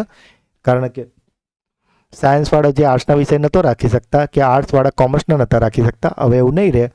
કોઈ વિદ્યાર્થીની ઈચ્છા હશે તો એ ત્રણ સ્ટ્રીમમાંથી એક વિષય પણ રાખી શકશે. એટલે વિભાજન દૂર થઈ ગયા છે. ધોરણ 9 અને 10માં કેટલા ફરજિયાત કોર્સ છે? તો કેટલા છે મિત્રો? તો આપણે વાત કરી હતી ને કે 8નો સેટ હશે, તો દરેક સેટમાંથી એક વિષય ધોરણ 9માં અને ફરીથી એ જ સેટમાંથી એક વિષય ધોરણ 10માં. તો ટોટલ 8 અને 8 એટલે ટોટલ કેટલા થઈ ગયા? 16 વિષય. ધોરણ 9 અને 12ને કયા તબક્કામાં ગણવામાં આવે છે? તો મિત્રો આપણે ખ્યાલ છે કે પહેલો તબક્કો ફાઉન્ડેશન 5+3+3+4નું જે છે ને, પહેલું ફાઉન્ડેશન છે, બરાબર. પછી પ્રિપેટરી, પછી આવે મિડલ અને છેલ્લું કયું આવે? 9 થી 12 વાળું સેકન્ડરી. નીચેનામાંથી કયું એનસીએફ 2023નું લક્ષણ નથી? તો મિત્રો આ પાછું આદર્શ આવી ગયું, નથી પૂછ્યું છે, બરાબર. તો બાળકને કેન્દ્રિતતા તો એ તો છે, જીવન જોડાણ પર કરવાનું છે, પ્રવૃત્તિ આધારિત બી કરવાનું છે, પણ કઠોર પરીક્ષાઓ નહીં લેવાની. 10 પ્રશ્નો બાકી છે મિત્રો. એનસીએફ મુજબ મૂલ્યાંકનનું સ્વરૂપ કેવું હોવું જોઈએ? તો સતત અને સર્વાંગી. એટલે રિસેસમાં છોકરું મેદાનમાં રમતું હોય ને તો પણ શિક્ષક તરીકે આપણે એને જોતા રહેવાનું છે, બરાબર, કે કેવું રમે છે, શું છે, ને એના પણ એના માર્ક્સ આપવાના છે. એટલે આને કહે સતત અને સર્વાંગી વિકાસ અને સતત અને સર્વાંગી મૂલ્યાંકન. એનસીએફ 2005 મુજબ બાળકને કેવી રીતે જોવામાં આવે છે? તો મિત્રો એનસીએફ 2005 કહે છે કે બાળક એ છે જ્ઞાનનો સર્જક. બાળક ખાલી પાત્ર નથી. આ નિવેદન કઈ વિચારધારાને સમર્થન આપે છે? તો મિત્રો તમને આગળ જ સમજાવ્યું કે બાળક જ્યારે આવે છે ને તો તેના ઘરના વિચારો, ઘરનું એટમોસ્ફિયર એ બધું એના મગજમાં હોય છે જ, બરાબર. એ એની રહેણી કરણી શીખીને જ આવ્યો છે, એટલે ખાલી પાત્ર નથી. અને આ વિચારધારા થઈ ગઈ રચનાવાદની. એનસીએફ 2005 મુજબ શિક્ષણમાં કયા તત્વને વધુ મહત્વ છે? તો મિત્ર LBD યાદ કરો, લર્નિંગ બાય ડુઈંગ, એટલે કે અનુભવ આધારિત. એનસીએફ એ શું છે? બોલો બોલો જલ્દી. યસ, એનસીએફ એ દસ્તાવેજ છે. મિત્રો વિડીયોને લાઈક કર્યો કે નહીં કર્યો? કરી દીધો ને? ઓકે, ના કર્યો તો કરી દો અત્યારે જ. ભારતીય બંધારણ મુજબ શિક્ષણ કઈ યાદીનો વિષય છે? તો મિત્રો આજે શિક્ષણ છે એ સમવર્તી યાદીનો વિષય છે. જેમ કે 3 યાદી હોય છે બંધારણમાં, કેન્દ્રીય યાદી, રાજ્ય યાદી અને સમવર્તી યાદી. તો શિક્ષણ કઈ યાદીમાં છે? સમવર્તી યાદીમાં. મિત્રો અગાઉ છે ને શિક્ષણ રાજ્ય યાદીમાં હતું, ત્યારબાદ એને સમવર્તી યાદીમાં લઈ ગયું હતું. શિક્ષણને સમવર્તી યાદીમાં ક્યારે સામેલ કરવામાં આવ્યું? તો જે 1976માં 42મો બંધારણીય સુધારો આવ્યો હતો, એમાં શિક્ષણને આપણે રાજ્ય યાદીમાંથી સમવર્તી યાદીમાં લઈ ગયા. હવે પાછું એવું થશે કે આ સમવર્તી યાદી એટલે શું છે? તો સમવર્તી યાદીનો અર્થ શું થાય છે? તો રાજ્ય યાદીમાં ફક્ત રાજ્ય હોય ને એ જ કાયદા બનાવે. કેન્દ્ર યાદી હોય એમાં ફક્ત કેન્દ્ર હોય ને એ જ એને લઈને કાયદા બનાવે. પણ હવે સમવર્તી યાદીમાં શિક્ષણ આવી ગયું એટલે કેન્દ્ર અને રાજ્ય બંને શિક્ષણને લઈને કાયદા બનાવી શકે છે. ક્લિયર? એનસીએફ 2005માં પ્રોફેસર યશપાલ જોડે અન્ય કેટલા સભ્યો હતા? તો મિત્રો યાદ કરો, આપણે કીધું હતું કે યશપાલ જોડે 35 તો હતા અને 3 NCERTના મિત્રો હતા, એટલે ટોટલ કેટલા થઈ ગયા હતા? 38. ક્લિયર? અને આજનો છેલ્લો સવાલ છે, એનસીએફ 2005 કુલ કેટલી ભાષાઓમાં તૈયાર કરવામાં આવી છે? તો મિત્રો આ એનસીએફ 2005 છે ભારતના બંધારણની માન્ય ભાષાઓ છે 22, એટલે 22 ભાષાઓમાં કરાયું છે. RT 2009નો પ્રસ્તાવ ક્યારે પસાર થયો? તો મિત્રો યાદ કરો, પ્રસ્તાવ પસાર થયો તો 26 ઓગસ્ટ 2009. એના બીજા દિવસે જો ગેજેટનું પૂછે તો બીજા દિવસે 27 ઓગસ્ટ 2009 ગેજેટમાં લાગુ થયો હતો અને અમલમાં ક્યારે હતો? 1 એપ્રિલ 2010. જો મેં તમને 3 રિવિઝન કરાવડાવી દીધું, બરાબર. બીજું, RT 2009માં કુલ કેટલા પ્રકરણ છે? તો RT 2009 પ્રકરણ છે આપણા કુલ 7 અને 2012માં પછી 7મું પ્રકરણ નીકળી ગયું હતું, એટલે 2012 પૂછે તો અહીંયા 6. મિત્રો કહીએ છે 50 પ્રશ્નો, પણ જો તમે ધ્યાન રાખશો ને તો તમારા 100 જેટલા પ્રશ્નો કવર થઈ જશે અને આની બહારનું કશું નહીં પૂછાય. STP કયા વર્ષથી શરૂ થયું છે? તો એસટીપીમાં બીજા 3 પ્રશ્નો તમને કરાવી દઉં. એસટીપી શરૂ કર્યું હતું એસએસએ અને 2013માં, અને એસટીપીનું પૂરું નામ છે સ્પેશિયલ ટ્રેનિંગ પ્રોગ્રામ. જોયું મિત્રો, દરેક પ્રશ્નમાંથી આપણે બીજા 2-3 પ્રશ્નો કાઢીએ તો વિચારો 50માંથી તમારા ઓલમોસ્ટ 100-150 પ્રશ્નો હું કરાવી દઈશ. રાજ્ય બહારથી આવેલા બાળકને પ્રાથમિક શાળામાં પ્રવેશ માટે કોની મંજૂરી જરૂરી છે? તો પ્રાથમિક શાળાના બાળકોને કોની મંજૂરી લેવી પડશે? ડીપીઈઓની. યાદ છે ને આપણે 5મી અને 15મી કલમ, 5માં જતા નહીં રોકવાનો અને 15માં આવતા નહીં રોકવાનો. ધોરણ 6 થી 8માં શાળા કેટલા કિલોમીટર હોવી જોઈએ? તો આપણે જોયું હતું ને 1 થી 5 માટે 1 કિલોમીટર, 6 થી 8 માટે 3 કિલોમીટર, પછી 9 થી 10 માટે 5 કિલોમીટર અને 11-12 માટે 10 કિલોમીટર. બરાબર? જો 4 પ્રશ્નો અહીં પણ આપણે કવર થઈ ગયા. નાણાં આયોગ કયા અનુચ્છેદ હેઠળ છે? તો નાણાં આયોગ છે 280 હેઠળ. પેલું જ્ઞાનકુંજવાળી સ્લાઇડ જોઈ હતી ને, 2017માં જ્ઞાનકુંજ ધોરણ 7 અને 8 માટે શરૂ કરાયું હતું એ. કન્યા કેળવણી મહોત્સવ ક્યારે શરૂ કરવામાં આવ્યું હતું? તો કન્યા કેળવણી શરૂ કરાયું હતું 2003માં. આની જોડે યાદ છે ને વિદ્યાલક્ષ્મી બોન્ડ 2000ના, અને પછી વાલી દીકરી યોજના આવી હતી. વાલી દીકરી યોજનામાં કુલ કેટલી સહાય અપાઈ છે? તો કુલ પૂછ્યું છે, તો કુલ સહાય હતી 1,10,000. પ્રવેશ વખતે 4,000, 9મા ધોરણમાં 6,000 અને 17 વર્ષની થાય ત્યારે 1 લાખ. આઈસીડીએસ ગુજરાતમાં ક્યારે શરૂ થયું હતું? તો ગુજરાતમાં શરૂ થયું હતું 1975માં. ક્યાંથી? છોટાઉદેપુરમાંથી. યાદ આવે ને, 2 ઓક્ટોબર 1975 ગાંધી જયંતિ. અને ભારતનું પૂછે તો રાજસ્થાનનું ઝુંઝુનમાંથી. મિત્રો લાઈક ના કર્યું તો અત્યારે જ કરી દેજો વિડીયોને. અને મિત્રો ઘણા મિત્રો એવું છે કે આપણા લેક્ચરના 1 લેક્ચર જોઈએ, 2 લેક્ચર જોઈએ, બરાબર, પણ હું રિક્વેસ્ટ કરીશ કે 4 લેક્ચર જોઈ લો. તમે પોતાની જાતને પૂછો કે ભાઈ મારા 4માં કયું બાકી છે, અને હું આની લિંક આપણે નીચે મૂકી દઈશ. બરાબર? આપણી આખી જે પ્લેલિસ્ટ બનાવી છે એ લિંક તમે સેવ કરી રાખો, અને જે પેલું નોટિફિકેશનનું આઇકોન છે ને, બેલ આઇકોન દેખાય છે ને, એને ટચ કરી દો એટલે આપણો નવો વિડીયો મૂકાય ને તો તમને નોટિફિકેશન આવી જાય. પ્રાઇવેટ શાળામાં કેટલા ટકા પ્રવેશ આપવામાં આવે છે? તો પ્રાઇવેટ સ્કૂલમાં આપણે કેટલા ટકા આરટી એક્ટ હેઠળ આપીએ છીએ? 25% બાળકોને પ્રવેશ આપીએ છીએ. શારીરિક સજા પર પ્રતિબંધ કઈ કલમમાં છે? તો યાદ કરો, 17 કા ખતરા, 17 નંબરની કલમ. જો ગોખવી પડી ના ગોખવી પડી. માન્યતા વગર શાળા પર કેટલા રૂપિયાના દંડની જોગવાઈ છે? તો આપણે વાત કરી હતી ને કે પહેલાં તો કેટલો દંડ આપી દેવાનો? 1 લાખ રૂપિયા દંડ તો કરી જ દેવાનો, અને પછી દર દિવસ માટે કેટલા હતા? બોલો કેટલા હતા? Yes, exactly, perfect. હા ભાઈ, તમારું 10,000. એસએમસીમાં વાલીઓનું પ્રમાણ કેટલું હોય છે? તો એસએમસીમાં વાલીઓ કેટલા હતા? 75%. અને સંખ્યા પૂછો તો કેટલી હતી? 9. આરટી 2009 અનુસાર બાળક એટલે કોણ? આપણે પહેલો જ પ્રશ્ન હતો, યાદ કરો. પેલી બીજા નંબરની 17 વ્યાખ્યાઓમાં મેં તમને કીધું ને કે એક વ્યાખ્યા બહુ ઇમ્પોર્ટન્ટ છે. તો બાળક એટલે કે 6 થી 14 વર્ષનો દરેક બાળક, કે કુમાર હોય કે કન્યા, બધું. વય મુજબ શાળામાં પ્રવેશ આપવા માટે કઈ વ્યવસ્થા રાખવામાં આવી છે? તો આપણે રાખ્યું છે એસટીપી, વિશેષ તાલીમ કાર્યક્રમ, કલમ નંબર 4, સ્પેશિયલ ટ્રેનિંગ પ્રોગ્રામ. શાળામાં પ્રવેશ માટે ઇન્ટરવ્યૂ અથવા પરીક્ષા લેવા પર શા માટે પ્રતિબંધ મુકાયો છે? તો આપણે પ્રવેશ માટે જે ઇન્ટરવ્યૂ છે ને બંધ કરવાનું કારણ શું છે? કે બાળકો પર કોઈ પણ આપણે માનસિક દબાણ ન આવવું જોઈએ. મૂળભૂત અધિકારનો મુખ્ય સ્ત્રોત કયો છે? તો યાદ કરો, અધિકાર અમેરિકા. અને ફરજ પૂછે તો કોણ હતું? રશિયા. અને દિવસ કયો હતો? 10 ડિસેમ્બર. મૂળભૂત અધિકાર લો, અને પછી એ જ પ્રશ્ન આવી ગયો. મૂળભૂત અધિકાર દિવસ ક્યારે ઉજવાય છે? 10 ડિસેમ્બર. આરટીઈ હેઠળ શિક્ષણનો ખર્ચ કોણ ઉઠાવે? તો આપણે વાત કરીએ ને, 25% એડમિશન પ્રાઇવેટ સ્કૂલમાં આપવાનું છે. પહેલો ખર્ચો કોણ આપશે? સરકાર. પહેલાં કેટલા આપતા હતા? વાર્ષિક પ્રતિ સ્ટુડન્ટ દીઠ 10,000 આપતા હતા. અત્યારે કેટલા આપે છે? 12,000. જો મિત્રો દરેક પ્રશ્નમાં હું એક્સ્ટ્રા માહિતી તમને આપું છું. પછી ઘણા મિત્રો છે ને ટેલિગ્રામ ચેનલ પર કહેતા હોય કે સાહેબ તમે પીડીએફ આપો. નો ડાઉટ આપણે આપીએ, પણ હું વિડીયોનો ફોર્સ એટલા માટે કરું છું કે મિત્રો આ મટીરિયલ બધે એક જ હોય. તમે કોઈ પણ બુક ખરીદો ને, મટીરિયલ બધું સરખું છે, કારણ કે આ વસ્તુ ફેક્ટ છે, આ ફેક્ટ બદલાવા નથી. પણ જે એક્સ્ટ્રા માહિતી વિડીયોમાં પાઈ છે ને, એ તમારા માટે બહુ ઇમ્પોર્ટન્ટ હોય છે. અને માટે જ દરેકને કહેતો કે વિડીયો સ્કીપ કરે, કે વિડીયો પર વધારે ફોકસ કરો. બરાબર? થઈ શકે તો આ વિડીયો બીજી ત્રીજી વાર જુઓ. બરાબર? પણ વિડીયો જોશો ને તો તમને એટલી બધી એક્સ્ટ્રા માહિતી, પહેલાં શું થાય, તમે ખાલી 50 પ્રશ્નો વાંચશો, જ્યારે એમાં 50 પ્રશ્નો જોડે તમે એક્સ્ટ્રા માહિતી સાથે તમે 200 પ્રશ્નો કવર કરી લીધા હશે. બરાબર? Next FRC. તો એફઆરસીનું પૂરું નામ શું છે? Fee regulatory committee. તો એનો મુજબ 11-12 સાયન્સ માટે ખાનગી શાળામાં કેટલી ફી વાર્ષિક નક્કી કરી? જો મિત્રો યાદ છે, 11-12 આર્ટ્સ કોમર્સ માટે આપણે જોયું હતું 27,000, પણ એ સાયન્સ શબ્દ વાપર્યો. જો આવું ભૂલ પરીક્ષામાં નહીં કરવાની, ધ્યાનથી જોઈ લેવાનું આપણે. તો સાયન્સ માટે છે 30,000. ક્લિયર? નેક્સ્ટ છે, નીચેનામાંથી કયું કામ શિક્ષકને સોંપી શકાય? બરાબર? શકાય. તો યાદ છે 3 કાર્ય હતા. કયા હતા? તો ચૂંટણીની ફરજ હતી, આપત્તિ, બરાબર, અને ત્રીજું કયું હતું? ચલો એ કોમેન્ટમાં જણાવો મને.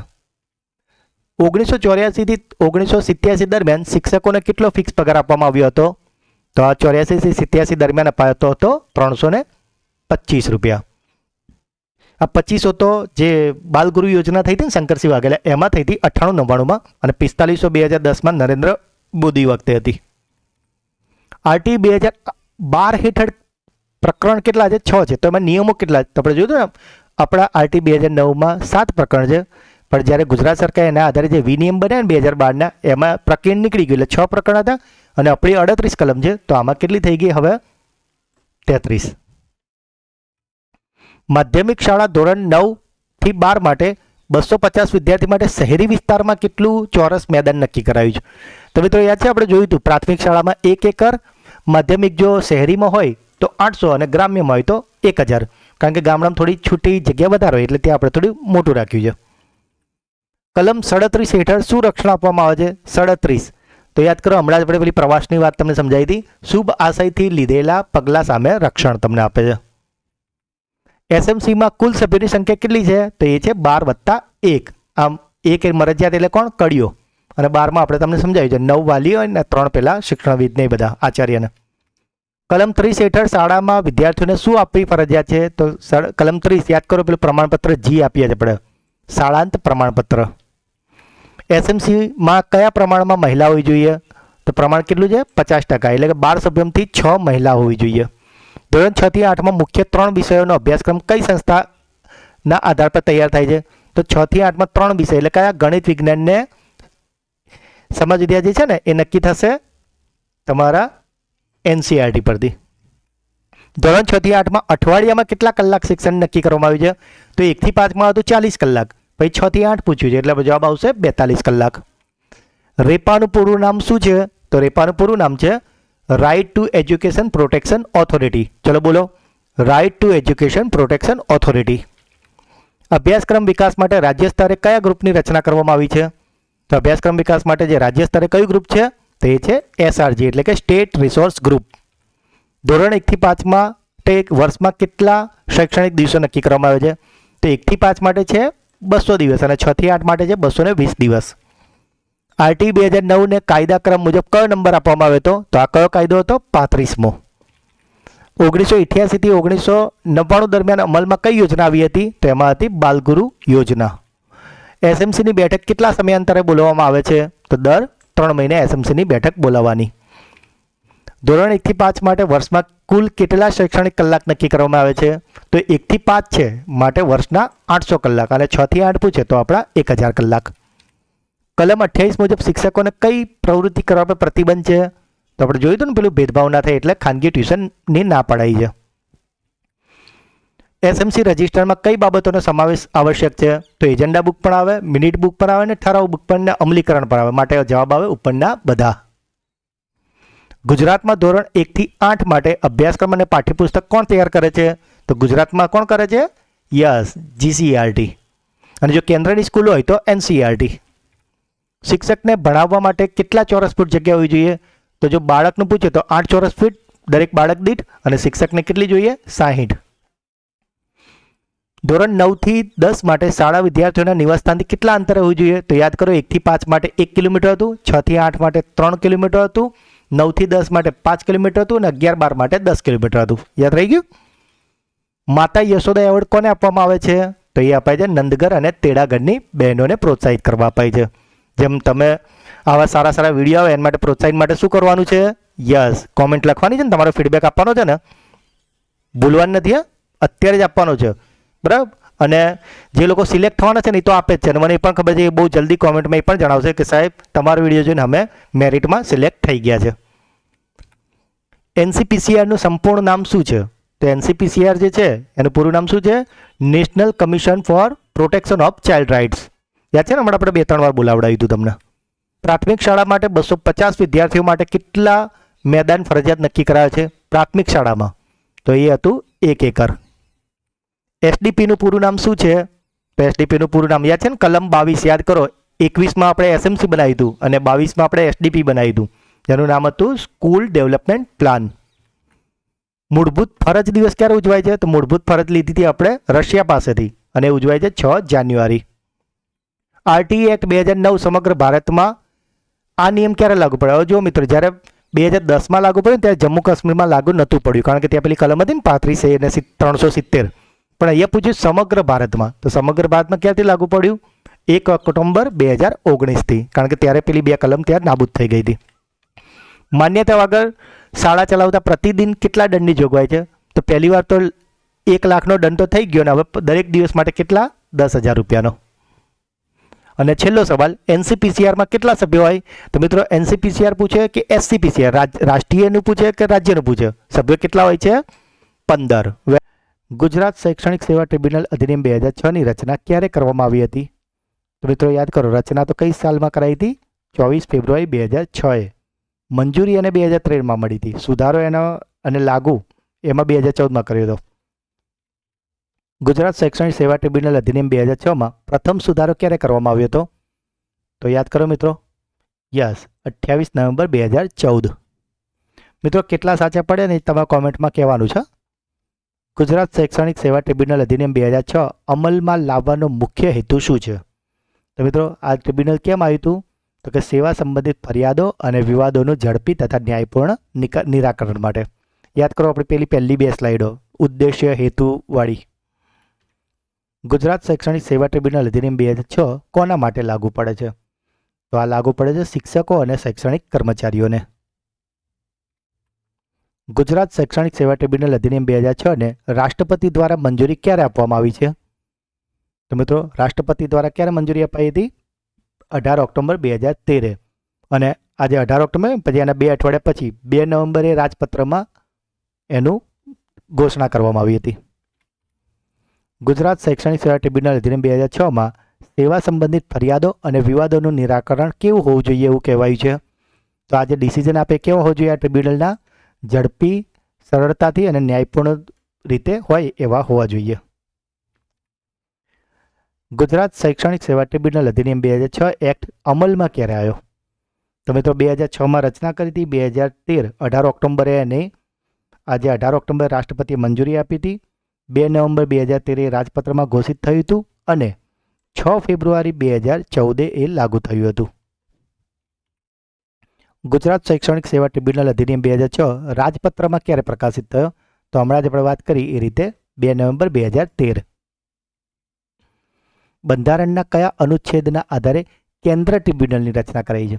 મિત્રો એ વાત કરી છે કેન્દ્રની, તો યાદ છે ને આપણે શીખવાડ્યું હતું કે કેન્દ્ર માટે 323A અને રાજ્ય માટે 323B. ગુજરાત શૈક્ષણિક સેવા ટ્રિબ્યુનલ અધિનિયમ 2006માં કુલ કેટલી કલમો છે? તો કેટલી કલમો છે? 26 કલમો. ગુજરાત શૈક્ષણિક સેવા ટ્રિબ્યુનલ અધિનિયમ 2006 સંસ્થા નીચેનામાંથી કઈ પ્રકારની છે? તો કેવી સંસ્થા હતી આ? શરૂઆતના જ મુદ્દામાં આપણે કીધું હતું તમને, અર્ધન્યાયિક સંસ્થા છે આ. નીચેનામાંથી કયા કારણે ટ્રિબ્યુનલના સભ્યની નિમણૂક સમાપ્ત કરી શકાય? તો મિત્રો યાદ કરો, નાદારી હતી, અસમર્થતા હતી, દોષિત થવું હતું, એટલે આપણો જવાબ આવશે ઉપરોક્ત તમામ. ગુજરાત શૈક્ષણિક સેવા ટ્રિબ્યુનલ અધિનિયમ 2006 કઈ કોર્ટની સમકક્ષ ગણાય? યસ, પરફેક્ટ, સાચું, દીવાની કોર્ટ. ગુજરાત શૈક્ષણિક સેવા ટ્રિબ્યુનલ અધિનિયમ 2006માં અપીલ માટે 60 દિવસની ગણતરી કઈ તારીખથી થાય? તો મિત્રો 60 દિવસની કઈ તારીખથી છે? નિર્ણય આવેલી તારીખથી. આ જે અધિનિયમ છે ગુજરાત શૈક્ષણિક સેવા ટ્રિબ્યુનલ અધિનિયમ, એમ એ કયા સિદ્ધાંત પર કાર્ય કરે છે? તેનો સિદ્ધાંત હતો કુદરતી ન્યાયનો સિદ્ધાંત. ગુજરાત શૈક્ષણિક સેવા ટ્રિબ્યુનલ અધિનિયમ 2006ની કલમ 11 કયા વિષય સાથે સંબંધિત છે? યાદ કરો મિત્રો આપણી શોર્ટ ટ્રીકો બધી. યસ, 11 નંબરમાં શું આવતું હતું? અપીલ. ગુજરાત શૈક્ષણિક સેવા ટ્રિબ્યુનલ અધિનિયમ 2006માં ખાતાકીય તપાસ માટેનો પબ્લિક સર્વન્ટ ઇન્કવાયરી એક્ટ ક્યારે પસાર થયો હતો? તો મિત્રો આજે પબ્લિક સર્વન્ટ ઇન્કવાયરી એક્ટ હતો એ પસાર થયો હતો 1971માં. ગુજરાત શૈક્ષણિક સેવા ટ્રિબ્યુનલ અધિનિયમ 2006માં વર્ષ 2024માં આ એક્ટમાં મહત્વનો ફેરફાર કયો આવ્યો હતો? તો યાદ કરો મિત્રો, આપણે હમણાં તમને જણાવ્યું હતું કે આઈપીસીના બદલે બીએનએસ લાગુ કરાયો હતો, એટલે કે ભારતીય ન્યાય સંહિતા, જે 2023માં આવી છે. નેક્સ્ટ પ્રશ્ન, ગુજરાત શૈક્ષણિક સેવા ટ્રિબ્યુનલ અધિનિયમ 2006 માટે નીચેનામાંથી કયું નિવેદન સાચું છે? તો મિત્રો સાચું પૂછ્યું છે. તો પહેલું છે 3 વર્ષ પછી પણ પુનઃ અવલોકન થઈ શકે છે. તો ના, આપણે 2 વર્ષ પછી પુનઃ અવલોકન નથી થઈ શકતા. બરાબર. કોઈ પણ કારણ વગર પુનઃ અવલોકન થઈ શકે છે? તો ના, કોઈ ખાસ એમને કોઈ ધ્યાન આવ્યું બાબતો તો જ કરી શકાય. તો આનો શું આવશે? 2 વર્ષથી જૂના મામલામાં પુનઃ અવલોકન નહીં. એ આપણું, કારણ કે એ સાચું નિવેદન પૂછ્યું છે. નેક્સ્ટ, ગુજરાત શૈક્ષણિક સેવા ટ્રિબ્યુનલ અધિનિયમ 2006 માટે BNS શબ્દનો સંપૂર્ણ અર્થ શું છે? તો BNS એટલે થાય છે ભારતીય ન્યાય સંહિતા 2023. ગુજરાત શૈક્ષણિક સેવા ટ્રિબ્યુનલ અધિનિયમ 2006માં પુનઃ અવલોકન માટે સમય મર્યાદા કેટલી છે? તો મિત્રો, આજે પુનઃ અવલોકન કરવાનું છે, એની મર્યાદા મેક્સિમમ કેટલી છે? 2 વર્ષ. 2 વર્ષથી જૂનું હોય તો પછી ના કરી શકાય. ગુજરાત શૈક્ષણિક સેવા ટ્રિબ્યુનલ એક્ટ કયા મુખ્યમંત્રીના કાળમાં પસાર થયો હતો? તો ગુજરાતમાં એ પસાર થયો હતો 2014માં. ત્યારે કોણ હતા મુખ્યમંત્રી? આનંદીબેન પટેલ. ગુજરાત શૈક્ષણિક સેવા ટ્રિબ્યુનલ અધિનિયમ 2006માં કલમ 14 મુજબ ટ્રિબ્યુનલ કઈ સત્તા ધરાવે છે? સમન્સ લેવા, સોગંદ લેવડાવી, જુબાની લેવાની? તો હા, તમામે તમામ કરે, એટલે જવાબ આવશે ઉપરોક્ત તમામ. ગુજરાત શૈક્ષણિક સેવા ટ્રિબ્યુનલ અધિનિયમ 2006માં કલમ 2 કયા વિષય પર આધારિત છે? તો મિત્રો, આપણે તમને કીધું છે કે કલમ 1 હંમેશા ટૂંકી સંજ્ઞા હોય અને કલમ 2 શું હોય? વ્યાખ્યા. ગુજરાત શૈક્ષણિક સેવા ટ્રિબ્યુનલ અધિનિયમ 2006માં ટ્રિબ્યુનલના પ્રમુખ અને સભ્યો કઈ કાનૂની સ્થિતિ ધરાવે છે? તો આપણે યાદ કરો કલમ 16. આ જે પ્રમુખ અને સભ્યો છે શું કહેવાશે? રાજ્ય સેવક. ગુજરાત શૈક્ષણિક સેવા ટ્રિબ્યુનલ અધિનિયમ 2006માં ટ્રિબ્યુનલની રચનાનો ઉલ્લેખ કઈ કલમમાં કરવામાં આવ્યો છે? તો ટ્રિબ્યુનલની રચના ક્યાં હતી? આપણું શોર્ટ ટ્રીક યાદ કરો, રાની મુખર્જી. આપણું કીધું તો ર એટલે કલમ 3, ર એટલે રચના, ની એટલે નિમણૂક અને મુ એટલે મુદ્દત. આ જે ટ્રિબ્યુનલ અધિનિયમ 2006 છે તેમાં કલમ 22 કયા વિષય સાથે સંબંધિત છે? તો કલમ 22માં આપણે શું કીધું હતું? વિદ્યમાન ટ્રિબ્યુનલોનો અંત આવી જશે. ટ્રિબ્યુનલ અધિનિયમ 2006માં કલમ 1 કયા વિષયનો ઉલ્લેખ કરે છે? તો હમણાં જ વાત કરી કે 2માં શું હતી? વ્યાખ્યા હતી. તો 1માં શું હતું? ટૂંકી સંજ્ઞા. ગુજરાત શૈક્ષણિક સેવા ટ્રિબ્યુનલ અધિનિયમ 2006માં સભ્યનો કાર્યકાળ કઈ તારીખથી ગણવામાં આવે છે? તેમની નિમણૂક તારીખથી. કેટલા ટાઈમ માટે હતું? 5 વર્ષ, અને બીજા 5 વર્ષ એક્સટેન્ડ કરી શકાય, પણ 65 વર્ષથી વધારે નહીં. ટ્રિબ્યુનલ અધિનિયમ 2006માં ટ્રિબ્યુનલના સભ્ય બનવા માટે ઓછામાં ઓછો કેટલો અનુભવ જરૂરી છે? તો જિલ્લા ન્યાયાધીશ તરીકે કેટલા વર્ષ, કાં તો ગુજરાત સરકારના સચિવ તરીકે 3 વર્ષનો અનુભવ હોવો જોઈએ. ટ્રિબ્યુનલ અધિનિયમ 2006 માટે નીચેનામાંથી કયું નિવેદન ખોટું છે? તો કયું ખોટું છે? જો કાર્યકાળ 5 વર્ષનો છે તો સાચું છે. પુનઃ નિમણૂક શક્ય છે? તો હા, એ પણ છે. 5 વર્ષ માટે કરી શકાય ને, 5 + 5. રાજીનામું આપતા જ અમલમાં? ના, સરકાર સ્વીકારે ત્યારથી અમલમાં આવે. મિત્રો, જો અત્યારે આખું લાંબુ નથી વાંચતો, એટલે હું શોર્ટમાં જે છે ને ગુજરાત શૈક્ષણિક સેવા ટ્રિબ્યુનલ એને હું ટ્રિબ્યુનલ અધિનિયમ વાંચું છું. બરાબર. ટ્રિબ્યુનલ અધિનિયમ 2006માં ટ્રિબ્યુનલના સભ્યની મહત્તમ ઉંમર કેટલી નક્કી કરવામાં આવી છે? તો મેક્સિમમ કેટલું કીધું હતું આપણે? 65 વર્ષ. એટલે 5 વર્ષ માટે લેવાના, બીજા 5 વર્ષ માટે એક્સટેન્ડ કરવાનો, પણ ધ્યાન શું રાખવાનું? 65 વર્ષથી વધારે ના થવી જોઈએ. ગુજરાત શૈક્ષણિક સેવા ટ્રિબ્યુનલ અધિનિયમ 2006માં સભ્યનું રાજીનામું ક્યારે અમલમાં આવે છે? તો એવું નહીં કે તમે લખ્યું એટલે રાજીનામું થઈ જાય, પણ સ્વીકારની તારીખથી. સરકાર, રાજ્ય સરકાર સ્વીકારે ને ત્યારથી. ટ્રિબ્યુનલ અધિનિયમ 2006માં ટ્રિબ્યુનલના સભ્યનો કાર્યકાળ કેટલા વર્ષનો હોય છે? તો એ કેટલા વર્ષનો હોય છે? 5 વર્ષનો સભ્ય. જો સરકાર ધારે તો બીજા 5 વર્ષ માટે એક્સટેન્ડ કરી શકે. ટ્રિબ્યુનલ અધિનિયમ 2006માં ટ્રિબ્યુનલના સભ્ય રાજીનામું કોને સંબોધીને લખવું પડે છે? તો એ રાજ્ય સરકારને સંબોધીને.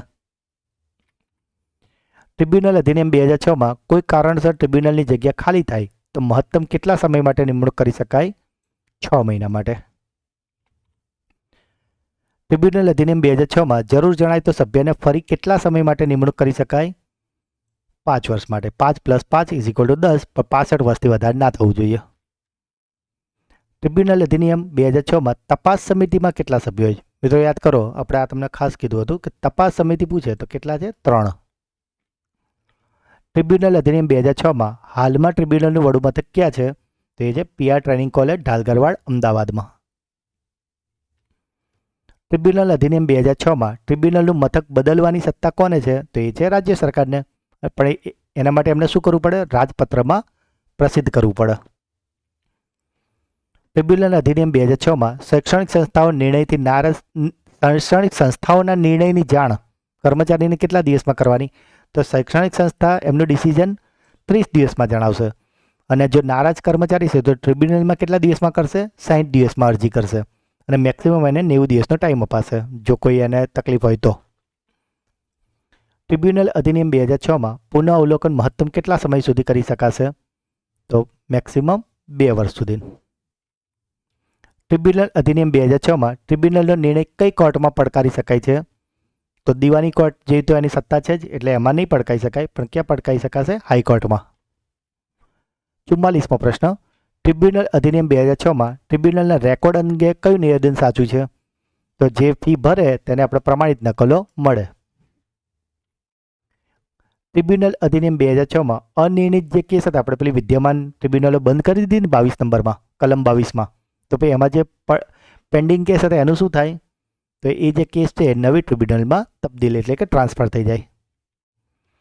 ટ્રિબ્યુનલ અધિનિયમ 2006માં કલમ 7 મુજબ સભ્યની નિમણૂક કયા કારણે સમાપ્ત કરી શકાય? નાદારી, અસમર્થતા, દોષિત તો ઉપરોક્ત તમામ.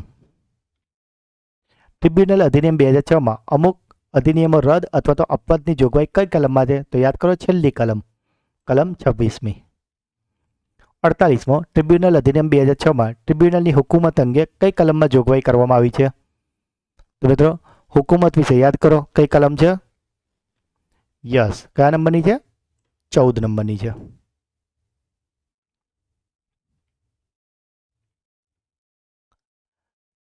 ટ્રિબ્યુનલ અધિનિયમ 2006માં યોગ્ય કારણસર અપીલ કરવાની મહત્તમ મર્યાદા કેટલી હોય છે? તો જો આમ તો 60 દિવસમાં કરી જ દેવાની હોય, પણ જો ટ્રિબ્યુનલને યોગ્ય કારણ લાગે ને તો તમને 90 દિવસ સુધીની અપીલ કરવા માટે છૂટછાટ આપી શકે. અને છેલ્લો પ્રશ્ન. ગુજરાત શૈક્ષણિક સેવા ટ્રિબ્યુનલ અધિનિયમ 2006માં ટ્રિબ્યુનલને કેસ બાબતે કઈ સત્તા છે? તો મિત્રો તેઓ કેસને તબદીલ પણ કરી શકે અને એને લઈને નિર્ણય પણ આપી શકે. ક્લિયર? ગુજરાત પ્રાથમિક શિક્ષણ અધિનિયમમાં સ્કૂલ બોર્ડમાં કેટલા સભ્યો નિમવામાં આવે છે? મિત્રો એ વાત થઈ છે સ્કૂલ બોર્ડની. તેમાં કેટલા સભ્યો હતા? યસ, વેરી ગુડ, 12 થી 16. ગુજરાત પ્રાથમિક શિક્ષણ અધિનિયમનો મુખ્ય ઉદ્દેશ્ય શું છે? તો મિત્રો યાદ કરો, પહેલી સ્લાઇડ આપણી તે તો મફત અને ફરજિયાત પ્રાથમિક શિક્ષણ સુનિશ્ચિત કરવું. ગુજરાત પ્રાથમિક શિક્ષણ અધિનિયમ ક્યારે પસાર થયો છે? મિત્રો પસાર તો યાદ કરો, આપણે ગાંધીજીવાળી વાત કરી હતી, બરાબર ને? યસ, 29 જાન્યુઆરી 1948. મુંબઈ પ્રાથમિક શિક્ષણ અધિનિયમમાં પ્રથમ સુધારો ક્યારે કરવામાં આવ્યો હતો? પ્રથમ સુધારો થયો હતો 3 વર્ષ પછી, એટલે કે 1950માં. મુંબઈ પ્રાથમિક શિક્ષણ અધિનિયમ 1947 કયો વૈધાનિક કાયદો છે? બોલો જલ્દી, તમારે જવાબ તરત આપી દેવાનો છે. યસ, પરફેક્ટ, હા, એકદમ સાચું, 61મો. મિત્રો સાથે જ એક વાત કરી લઉં કે દરેક પરીક્ષા માટે જે ખૂબ જ મોસ્ટ આઈએમપી ટોપિક કહેવાય એ છે કરંટ અફેર્સ. તો મિત્રો એના વિડીયો આપણી ચેનલ પર દરરોજ સવારે મુકાય છે અને એ ફક્ત 15 થી 20 મિનિટનો નાનકડો વિડીયો હોય છે. તો તમે રીલ્સ જોવામાં અમે એટલો ટાઈમ તો બગાડતા હશો, પણ જો તમે આ કરંટ અફેર્સના વિડીયો દરરોજ જોશો ને મિત્રો, તો તમે કોઈ પણ કોમ્પિટિટિવ એક્ઝામમાં હંમેશા એકદમ અપ ટુ ડેટ હશો, બરાબર? કારણ કે જે ટોપિક્સ કહેવાય બંધારણ, ઇકોનોમિક્સ, બરાબર, સાયન્સ એન્ડ ટેકનોલોજી, ટોપિકના નામ અલગ છે પણ એ બધા પ્રશ્નો આવે છે કરંટ અફેર્સમાંથી. માટે કરંટ અફેર્સના વિડીયો અચૂક જોશો, પરીક્ષા હોય કે ના હોય. ઘણા મિત્રો છે ને કૂવાના દેડકા જેવા હોય કે જે વરસાદ આવે ત્યારે જ બહાર આવે, એટલે કે પરીક્ષાનું ફોર્મ બને ત્યારે જ આવા વિડીયો જુએ. પણ આપણે મિત્રો કૂવાના દેડકા નહીં, આપણે જંગલનો સિંહ બનવાનો છે કે જે 12 માસ જંગલમાં ફરતો હોય છે રાજા બનીને. અને આપણે એ જ રીતે આપણે 12 માસ આપણી તૈયારી ચાલુ રાખવાની છે. કરંટ અફેર્સના વિડીયો તો અચૂક જોવાના છે. ગુજરાત પ્રાથમિક શિક્ષણ અધિનિયમ 1947નો અમલ કઈ તારીખથી થયો? તો મિત્રો યાદ છે આપણે તમને વાત કરી હતી ભારત અને ચીનનું યુદ્ધ થયું હતું 62માં, એને લીધે આ ડિલે થયું હતું. તો એટલે પછી કયું આવે? તો 48, 60, 50 તો આવે જ નહીં, તો જવાબ આવે 30 માર્ચ 1963. ગુજરાત પ્રાથમિક શિક્ષણ અધિનિયમ 1947માં સ્કૂલ બોર્ડના સભ્યોની મુદ્દત કેટલી હોય છે? કે ભાઈ 3 વર્ષથી વધારે ના જ હોય. ગુજરાત પ્રાથમિક શિક્ષણ અધિનિયમ 1947માં ચૂંટણી બાબતે તકરાર કેટલા દિવસમાં ન્યાયાધીશ પાસે કરી શકાય? આપણે વાત કરી હતી ને, પેલા હારેલો ઉમેદવાર હોય કે કોઈને અન્યાય થયો હોય તો એને કેટલા દિવસમાં કરવાની હતી? યસ, 15 દિવસમાં. ગુજરાત પ્રાથમિક શિક્ષણ અધિનિયમ 1947માં સતત કેટલા મહિના ગેરહાજર રહે તો ગેરલાયક ઠરે? યસ, 3 મહિના. જો આડો માંડી મિત્રો સાચા પડે છે ને? સાચું બોલો, પડે છે ને સાચું? આવું જ પરીક્ષામાં બી સાચું પડશે તમારું. ગુજરાત પ્રાથમિક શિક્ષણ અધિનિયમ 1947માં કલમ 21 મુજબ કયો બોર્ડનો વહીવટી અધિકારી કોણ હોય છે? મિત્રો એ જો યાદ છે આપણે 21 ને 22 બંનેમાં વહીવટી અધિકારી હતા, પણ ફરક શું હતું? જો સ્કૂલ બોર્ડ શબ્દ કહે તો આપણો કોણ આવે? ડીપીઓ. અને જો એ નગરપાલિકા કહે તો આપણો શાસન અધિકારી. ગુજરાત પ્રાથમિક શિક્ષણ અધિનિયમ 1947માં કુલ કેટલા પ્રકરણ છે? કેટલા? યસ, 11 પ્રકરણ. ગુજરાત પ્રાથમિક શિક્ષણ અધિનિયમ 1947માં કુલ કેટલી કલમો છે? 71. ગુજરાત પ્રાથમિક શિક્ષણ અધિનિયમ 1947માં ગેરલાયક ઠરાવ્યા પછી હાજરી આપનાર સભ્ય પર પ્રતિદિન કેટલો દંડ વસૂલ થાય છે? તો મિત્રો કલેક્ટરને જાણ થઈ હતી, પ્રતિદિન કેટલો થતો હતો? 50 રૂપિયા. ગુજરાત પ્રાથમિક શિક્ષણ અધિનિયમ 1947માં વાલીની ફરજ બાળકને સ્કૂલ મોકલવાની જોગવાઈ કઈ કલમ હેઠળ આવે છે? તો મિત્રો યાદ છે ને, પ્રકરણ 6 છે જે રદ થઈ ગયું છે. એમાં 3 કલમ આપણે લીધી હતી, તો યાદ છે 32 દાંતવાળી આપણે તમને ઉદાહરણ સમજાવ્યું હતું. યસ, 32. ગુજરાત પ્રાથમિક શિક્ષણ અધિનિયમ 1947માં પ્રાથમિક શિક્ષણ ફંડ સંબંધિત જોગવાઈ કઈ છે? જે પ્રાથમિક શિક્ષણ ફંડ હતું એ કયા નંબરનું હતું? 44 નંબરનું. ત્યાં પછી 45માં ફંડનો 44માં ફંડ હતું, 45માં ફંડનો ઉપયોગ હતું. યાદ છે ને? ઓકે. ગુજરાત પ્રાથમિક શિક્ષણ અધિનિયમમાં બોર્ડનું વિસર્જન કઈ કલમ હેઠળ કરવામાં આવે છે? મિત્રો વિસર્જન પૂછ્યું છે, યાદ કરો. અબતક 56 યાદ આવ્યું ને? અબતક 56. 56 એટલે અબતક 56માં એન્કાઉન્ટર થઈ જાય એટલે પછી જેનું એન્કાઉન્ટર થઈ ગયું એની અસ્થિઓનું આપણે વિસર્જન કર્યું હતું. તો 56 વિસર્જન, 56 વિસર્જન. યાદ આવ્યું ને થોડું? 56 વિસર્જન. ઓકે. ગુજરાત પ્રાથમિક શિક્ષણ અધિનિયમ 1947માં સ્કૂલ બોર્ડની રચના કઈ કલમ હેઠળ આવે છે? તો મિત્રો સ્કૂલ બોર્ડ રચાઈ હતી કલમ 3. 1 હતી ટૂંકી સંજ્ઞા અને વ્યાપ્તિ, 2 હતી વ્યાખ્યા અને 3 હતું આપણી સ્કૂલ બોર્ડની રચના.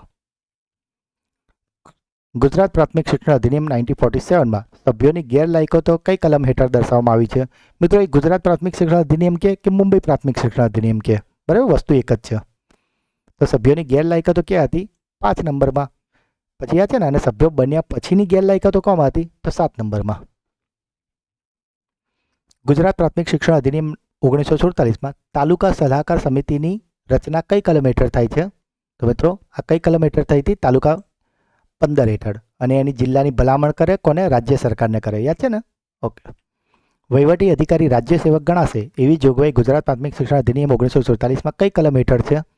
મિત્રો યાદ કરો, પેલી 3 કલમો ચેપ્ટર 6ની. યસ, 37 નંબરની કલમ. 6 નંબરમાં જે 3 કલમ હતી એ 32, 35 અને 37. 32માં આપણે વાત કરી હતી વાલીની ફરજ છે મોકલવાનું. 35માં એવું કીધું કે જો ના મોકલે તો એની શિક્ષા, અને 37માં રાજ્ય સેવક હતું.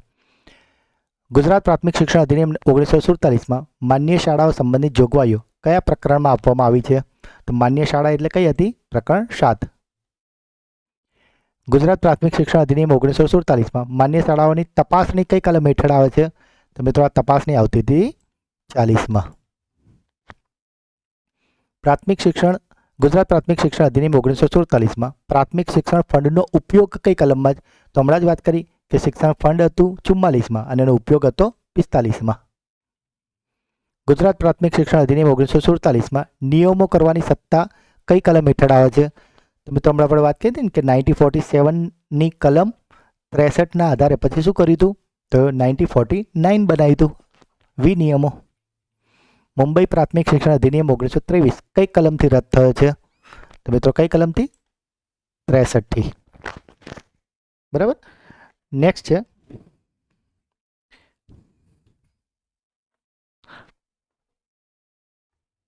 ગુજરાત પ્રાથમિક શિક્ષણ અધિનિયમ 1900 સોરી મિત્રો, અહીં 63 નહીં આવે, અહીં આવશે 64થી. 63માં તો આપણે નિયમો કરવાની સત્તા હતી. બરાબર છે, એટલે અહીંયા આવશે 64, જેના આધારે રદ થઈ છે. ગુજરાત પ્રાથમિક શિક્ષણ અધિનિયમ 1947માં બનાસકાંઠા જિલ્લાને લગતી જોગવાઈ કઈ કલમમાં છે? તો મિત્રો યાદ છે ને, આપણે યાદ કરાયું હતું 67, 69 અને 71, એક એક છોડીને 67, 69, 71. તો બનાસકાંઠા કોમાં હતું? 67. પછી 69માં સૌરાષ્ટ્ર ને 71માં કચ્છ. જો એ જ પ્રશ્ન આવી ગયો. ગુજરાત પ્રાથમિક શિક્ષણ અધિનિયમ 1947માં કચ્છ જિલ્લાને લગતી જોગવાઈ કઈ કલમમાં છે? તો કચ્છવાળી ક્યાં છે? 71માં.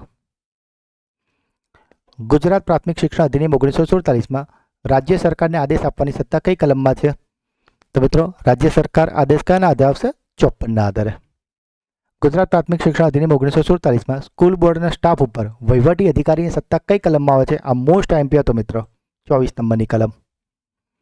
ગુજરાત પ્રાથમિક શિક્ષણ અધિનિયમ 1947માં સ્કૂલ બોર્ડના સભ્ય તરીકે પસંદ થવા માટેની લઘુત્તમ વય કેટલી હોવી જોઈએ? તો મિનિમમ 25 વર્ષ. ગુજરાત પ્રાથમિક શિક્ષણ અધિનિયમ 1947માં જો સભ્ય બોર્ડની મંજૂરી વગર સતત 3 બેઠકમાં ગેરહાજર રહે તો શું થાય? તો એ શું કરે? ગેરલાયક ઠરી જાય. પ્રાથમિક શિક્ષણ બોર્ડમાં કુલ કેટલા સભ્યો રાજ્ય સરકાર દ્વારા નીમવામાં આવે છે? મિત્રો, પ્રાથમિક શિક્ષણ બોર્ડ યાદ કરો, આમાં 16 સભ્યો હતા અને આમાંથી 8 સભ્યો રાજ્ય સરકાર નીમતા હતા. પ્રાથમિક શિક્ષણ બોર્ડના સભ્યોની લાયકાત શું હોવી જોઈએ? મિત્રો, એ ગ્રેજ્યુએટમાં હોવો જોઈએ અને 10 વર્ષનો હેડમાસ્ટરનો અનુભવ હોવો જોઈએ. ગુજરાત પ્રાથમિક શિક્ષણ અધિનિયમ 1947માં તાલુકા સલાહકાર સમિતિની રચના કોણ કરે છે? તો જિલ્લા જે સમિતિ હોય ને એ ભલામણ કરશે અને બનાવશે કોણ? રાજ્ય સરકાર. ગુજરાત પ્રાથમિક શિક્ષણ અધિનિયમ 1947માં પ્રાથમિક શિક્ષણ ફંડ કયા હેતુ માટે વપરાય છે? તો નિર્દિષ્ટ શૈક્ષણિક હેતુઓ માટે. ગુજરાત પ્રાથમિક શિક્ષણ અધિનિયમ 1947માં વહીવટી અધિકારી નગરપાલિકા માટે કોણ ગણાશે? મિત્રો, એ નગરપાલિકા શબ્દ આવ્યો. જો અહીંયા સ્કૂલ બોર્ડ હતું તો આપણે ડીપીઓ કહેતા, પણ એ નગરપાલિકા છે તો જવાબ આવશે શાસનાધિકારી. ગુજરાત પ્રાથમિક શિક્ષણ અધિનિયમ 1947માં સ્કૂલ બોર્ડના અધ્યક્ષને દૂર કરવા માટે કેટલા મત જરૂરી છે? 2/3. ગુજરાત પ્રાથમિક શિક્ષણ અધિનિયમ 1947માં નગરપાલિકાની વસ્તી 50,000થી ઓછી હોય તો રાજ્ય સરકાર કેટલો ફાળો આપશે? તો યાદ કરો, 50,000 કરતાં ઓછી હોય તો 60% આપશે અને 50 કરતાં વધારે હોય તો 50% આપશે. ગુજરાત પ્રાથમિક શિક્ષણ અધિનિયમ 1947માં કલમ 48 શું દર્શાવે છે? તો મિત્રો, 48 દર્શાવે તપાસણી સ્ટાફ. ગુજરાત પ્રાથમિક શિક્ષણ અધિનિયમ 1947માં કલમ 57 શું દર્શાવે છે? તો આપણે વાત કરી કે જિલ્લાની ફેરરચના થઈ હોય એટલે કે હદ ફેરફાર. ગુજરાત પ્રાથમિક શિક્ષણ અધિનિયમ 1947માં કલમ 69 કયા વિસ્તાર સંબંધિત છે? તો 67 હતું બનાસકાંઠા, 69 સૌરાષ્ટ્ર અને 71 હતી કચ્છ, એટલે એ જવાબ આવશે સૌરાષ્ટ્ર. ગુજરાત પ્રાથમિક શિક્ષણ અધિનિયમ 1947માં જો સ્કૂલ બોર્ડના સભ્યને દુર્વર્તન બદલ દૂર કરવો હોય તો કઈ પ્રક્રિયા જરૂરી છે? તો મિત્રો, 2/3 સભ્યોની ભલામણ અને સામે જ એને યોગ્ય તક પણ આપણે આપવાની છે. ગુજરાત પ્રાથમિક શિક્ષણ અધિનિયમ 1947માં કલમ 2 હેઠળ શું આવે છે? તો મિત્રો, 1 હોય એ ટૂંકી સંજ્ઞા હોય અને 2 હોય એ વ્યાખ્યા હોય. ગુજરાત પ્રાથમિક શિક્ષણ અધિનિયમ 1947માં જો કોઈ વ્યક્તિ સરકારમાં પગારદાર હોય તો કલમ 5 મુજબ તેની સ્થિતિ શું રહેશે? તો શું બની જશે મિત્રો? ગેરલાયક. આપણે વાત કરી હતી, નાદાર હોય, વિદેશી હોય, પગારદાર હોય, બરાબર, ગુનાહિત વૃત્તિવાળો હોય, 25 વર્ષથી નાનો હોય. ગુજરાત પ્રાથમિક શિક્ષણ અધિનિયમ 1947માં કલમ 40 ખ કયા વિષય સાથે? તો ખ એટલે ખસેડી દેવાના. ક્યાં ખસેડી દેવાના? તો શિક્ષકોને બળતરફ દૂર ખસેડી દેવાના. આપણે એવું શીખવાડ્યું હતું ને, દૂર કે પાયરી ઉતારવા બાબત. 40 ગ મુખ્યત્વે કયા વિષય સાથે સંબંધિત છે? તો ગ એટલે ગામડે જતો રહ્યો. શું કરીને ગામડે જતો રહ્યો? રાજીનામું આપીને. શિક્ષકોના રાજીનામા બાબતે 40 ગ. અને એ જ રીતે મિત્રો 40 ચ તો આપણે શીખવાડ્યું હતું તમને કે ચ એટલે ચકમક જારી. ચકમક એટલે શું? તકરાર. તો જે આજે બોમ્બે એક્ટ 1947 છે એમાં 40 ચ શું કહે છે? તો તકરારનો નિર્ણય કરવો. એ જ રીતે બોમ્બે એક્ટ 1947માં 40 છ શું છે? તો 6 એટલે છત્રી. આપણી છત્રી શું હોય? જો અન્યાય થાય તો આપણે ક્યાં જવાનું છે? ટ્રિબ્યુનલમાં. એટલે ટ્રિબ્યુનલની રચના 6 છત્રી. ગુજરાત પ્રાથમિક શિક્ષણ અધિનિયમ 1947માં જો કોઈ માન્ય ખાનગી પ્રાથમિક શાળાનો શિક્ષક બરતરફ થાય અને તે વિરોધ કરે તો તે કયા પ્રાધિકરણ પાસે અરજી કરી શકે? તેને કોર્ટમાં જવાનું? ના, કોર્ટમાં નહીં. અને ક્યાં જવાનું છે? ટ્રિબ્યુનલમાં. ગુજરાત પ્રાથમિક શિક્ષણ અધિનિયમ 1947માં ટ્રિબ્યુનલનો નિર્ણય કેવો હોય? તો મિત્રો, એ તો ટ્રિબ્યુનલ કંઈ તમને સલાહ નહીં આપી, એ દીવાની કોર્ટ જેવી હોય. એટલે એનો જે નિર્ણય હોય ને અંતિમ અને બાંયધર્ય હોવો જોઈએ. ગુજરાત મુલકી સેવા રજાના નિયમો 2002 ક્યારે લાગુ થયા? તો મિત્રો, જે ગુજરાત મુલકી સેવા રજાના નિયમો 2002 છે તે લાગુ થયા છે ક્યારથી? બોલો. 15/11/2002 થી. ગુજરાત મુલકી સેવા રજા નિયમો 2002માં કુલ કેટલા પ્રકરણ છે? તો મિત્રો, પ્રકરણ કેટલા છે? યસ, તો કુલ પ્રકરણો છે 9. તો જોડે જોડે એવો જ પ્રશ્ન કે ગુજરાત મુલકી સેવા રજા નિયમો 2002માં કુલ કેટલી કલમો છે? તો આમાં કલમો આવેલી છે 101. ગુજરાત મુલકી સેવા રજા નિયમો 2002માં અર્થઘટનની આખરી સત્તા કોની છે? બોલો. યસ, કોની છે? નાણાં વિભાગની. ગુજરાત મુલકી સેવા રજા નિયમો 2002માં રજાનો હક કેવી રીતે ગણાય છે? તો હક તરીકે માંગી શકાય? ના, તો રજા હક તરીકે માંગી શકાતી નથી. બરાબર. સત્તાધિકારી નક્કી કરે તો એને રદ બી કરી શકે, બરાબર, કાં તો નકારી બી શકે. ગુજરાત મુલકી સેવા રજા નિયમો 2002માં 6 મહિના માટે પ્રાપ્ત રજા કેટલી મળે? તો બોલો મિત્રો, 6 મહિના માટે કેટલી મળશે? કેટલી? યસ, 6 મહિનામાં 15. આપણે જોયું હતું ને 1 મહિનાની અઢી. ગુજરાત મુલકી સેવા રજા નિયમો 2002માં દર મહિને કેટલી પ્રાપ્ત રજા જમા થાય જોઈએ જ આવી ગયું. દર મહિને 2.5 દિવસ. CL વર્ષમાં કેટલી મળે છે? તો કેઝ્યુઅલ લીવ મળે છે 12. ગુજરાત મુલકી સેવા રજા નિયમો 2002માં એક સાથે વધુમાં વધુ કેટલી CL મંજૂરી કરી શકાય? તો એક સાથે વધારેમાં વધારે 8 CL. વિશેષ કન્ડિશનમાં ગુજરાત મુલકી સેવા રજા નિયમો 2002માં પિતૃત્વ રજા પેટર્નિટી લીવ કેટલી મળે છે? તો પેટર્નિટી લીવ મિત્રો એક વારમાં મળે છે 15 દિવસની. એક બાળકમાં 15 દિવસ અને બીજું બાળક માટે 15 દિવસ. 2 હયાત બાળકો સુધી 15 દિવસ મળે. બરાબર. પણ આ રીતે પૂછ્યું એટલે 30 દિવસ ઠીક નહીં કરવાનું. એક બાળક, કારણ કે બધાને 2 બાળકો જરૂરી ના હોય ને, એટલે આપણે એક બાળકના જ ફોર્મેટમાં જોઈએ તો 15 દિવસ મળે તમને. ગુજરાત મુલકી સેવા રજા નિયમો 2002માં પ્રસૂતિ રજા કેટલી મળે છે? તો આ જે રજા છે જે મહિલાઓને બહેનોને મળતી હોય છે તે મળતી હોય છે 180 દિવસની. ગુજરાત મુલકી સેવા રજા નિયમો 2002માં બિનજમા રજા દરમિયાન કેટલો પગાર મળે છે? મિત્રો આજે બિનજમા રજા છે તેના માટે કેટલો પગાર મળશે? અડધો પગાર. ગુજરાત મુલકી સેવા રજાના નિયમો 2002માં અસાધારણ રજા દરમિયાન પગાર મળે? તો હમણાં જ આપણે જે છેલ્લું સ્ટેટમેન્ટ જોયું હતું એમાં જોયું હતું જ્યારે ભાઈ આપણે વિડીયો સમજાવ્યો છે ને ત્યારે કે મળે તો કે ના, મળતો નથી. ગુજરાત મુલકી સેવા રજા નિયમો 2002માં સંપૂર્ણ નોકરી દરમિયાન બિનજમા રજાની મર્યાદા કેટલી છે? તો જ્યારે લેક્ચર ચલાવ્યો ત્યારે તમને કીધું હતું ને કે કેટલી થાય?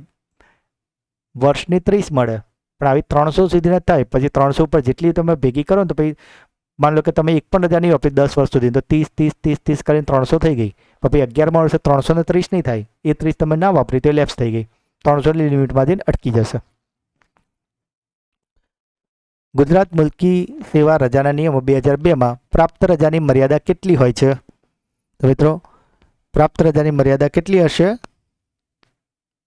300. ગુજરાત મુલકી સેવા રજાના નિયમો 2002માં LTC માટે નોકરીનો ન્યૂનતમ સમય કેટલો હોવો જોઈએ? તો મિનિમમ 1 વર્ષ નોકરી કરી હશે ને તો તમને LTC મળશે. ગુજરાત મુલકી સેવા રજા નિયમો 2002માં LTCમાં પ્રાપ્ત રજાના કેટલા દિવસનું રોકડમાં રૂપાંતર થાય? પરફેક્ટ. જો હવે આવડો માંડ્યું ને, વેરી ગુડ. હા યાર, ગમ્યું. 10 દિવસનું. ગુજરાત મુલકી સેવા રજા નિયમો 2002માં LTC રોકડ રૂપાંતર આખી નોકરી દરમિયાન કેટલા દિવસ સુધી થઈ જાય? તો એકવાર LTC ગયા એટલે 10 રજાનું રોકડમાં રૂપાંતર થયું. હવે ટોટલ 10 10 10 10 એ વધતા એની લિમિટ કેટલી છે? 60ની. ગુજરાત મુલકી સેવા રજા નિયમો 2002માં સતત રજા વધુમાં વધુ કેટલા વર્ષ સુધીની થાય પછી રજા મંજૂર ના થાય? તો સતત 5 વર્ષ સુધીની ને પછી કોઈ પણ રજા મંજૂર ના થાય. ગુજરાત મુલકી સેવા રજા નિયમો 2002માં પરમિશન વગર 1 વર્ષ ગેરહાજરી હોય તો પછી શું માનવામાં આવે? કે ભાઈ એણે રાજીનામું આપી દીધું ને એમ ગણાશે. ગુજરાત મુલકી સેવા રજા નિયમો 2002માં રજા અરજીનો નમૂનો કયો છે? તો સૌથી પહેલાં તમે શું કરો? અરજી નમૂનો 1માં. એ જ રીતે આ જ નિયમોમાં રજા હિસાબ કયો નમૂનો છે? તો પહેલાં અરજી કરી એટલે પછી એનો હિસાબ ચેક કરવામાં આવશે, એટલે નમૂનો 2.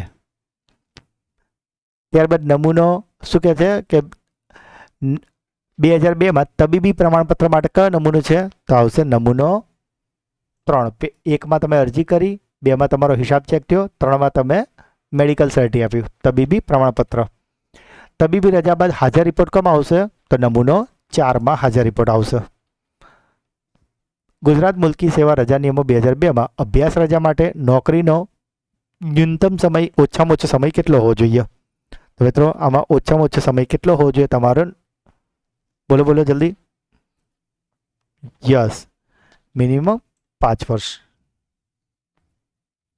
ગુજરાત મુલકી સેવા રજાના નિયમોમાં અભ્યાસ રજા એક વખતમાં કેટલી મળે તમને? 1 વર્ષ.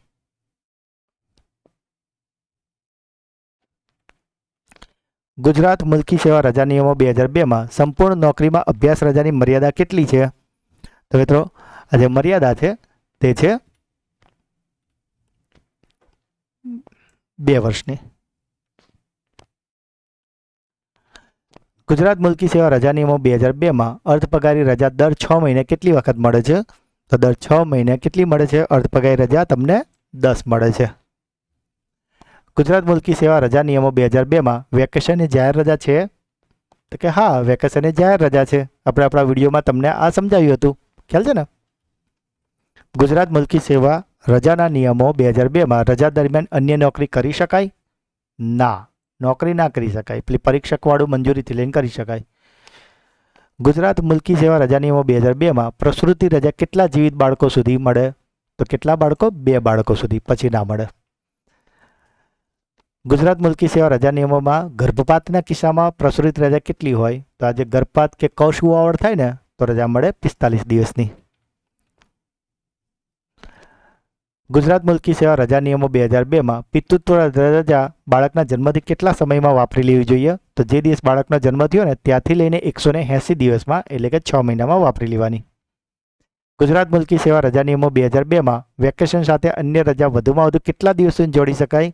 તો જે તે લેક્ચરમાં આપણે સમજાવ્યું હતું ને કે ઉનાળુ વેકેશન હોય તો 35 દિવસનું હોય, પછી તમે પાછળ રજા મૂકી તો ઓકે, પણ હાઈએસ્ટ કેટલી? 120ની મર્યાદામાં. ગુજરાત મુલકી સેવા રજા નિયમો 2002માં બિનજમા રજા એક સાથે કેટલી માત્રામાં જમા થાય છે? તો 90. ગુજરાત મુલકી સેવા 2002 નિયમોમાં એપ્રેન્ટિસને તબીબી કારણસર વર્ષમાં કેટલી અર્ધપગારી રજા મળે? તો એપ્રેન્ટિસને મળે છે 30 રજાઓ. ગુજરાત મુલકી સેવા નિયમો 2002માં અસાધારણ રજા સામાન્ય રીતે વધુમાં વધુ કેટલી મળે છે? તો વધારેમાં વધારે 1 વર્ષ. ગુજરાત મુલકી સેવા 2002માં 10 વર્ષની નોકરી બાદ અસાધારણ રજા કેટલી મળે છે? તો 10 વર્ષ પછી 1 મળે.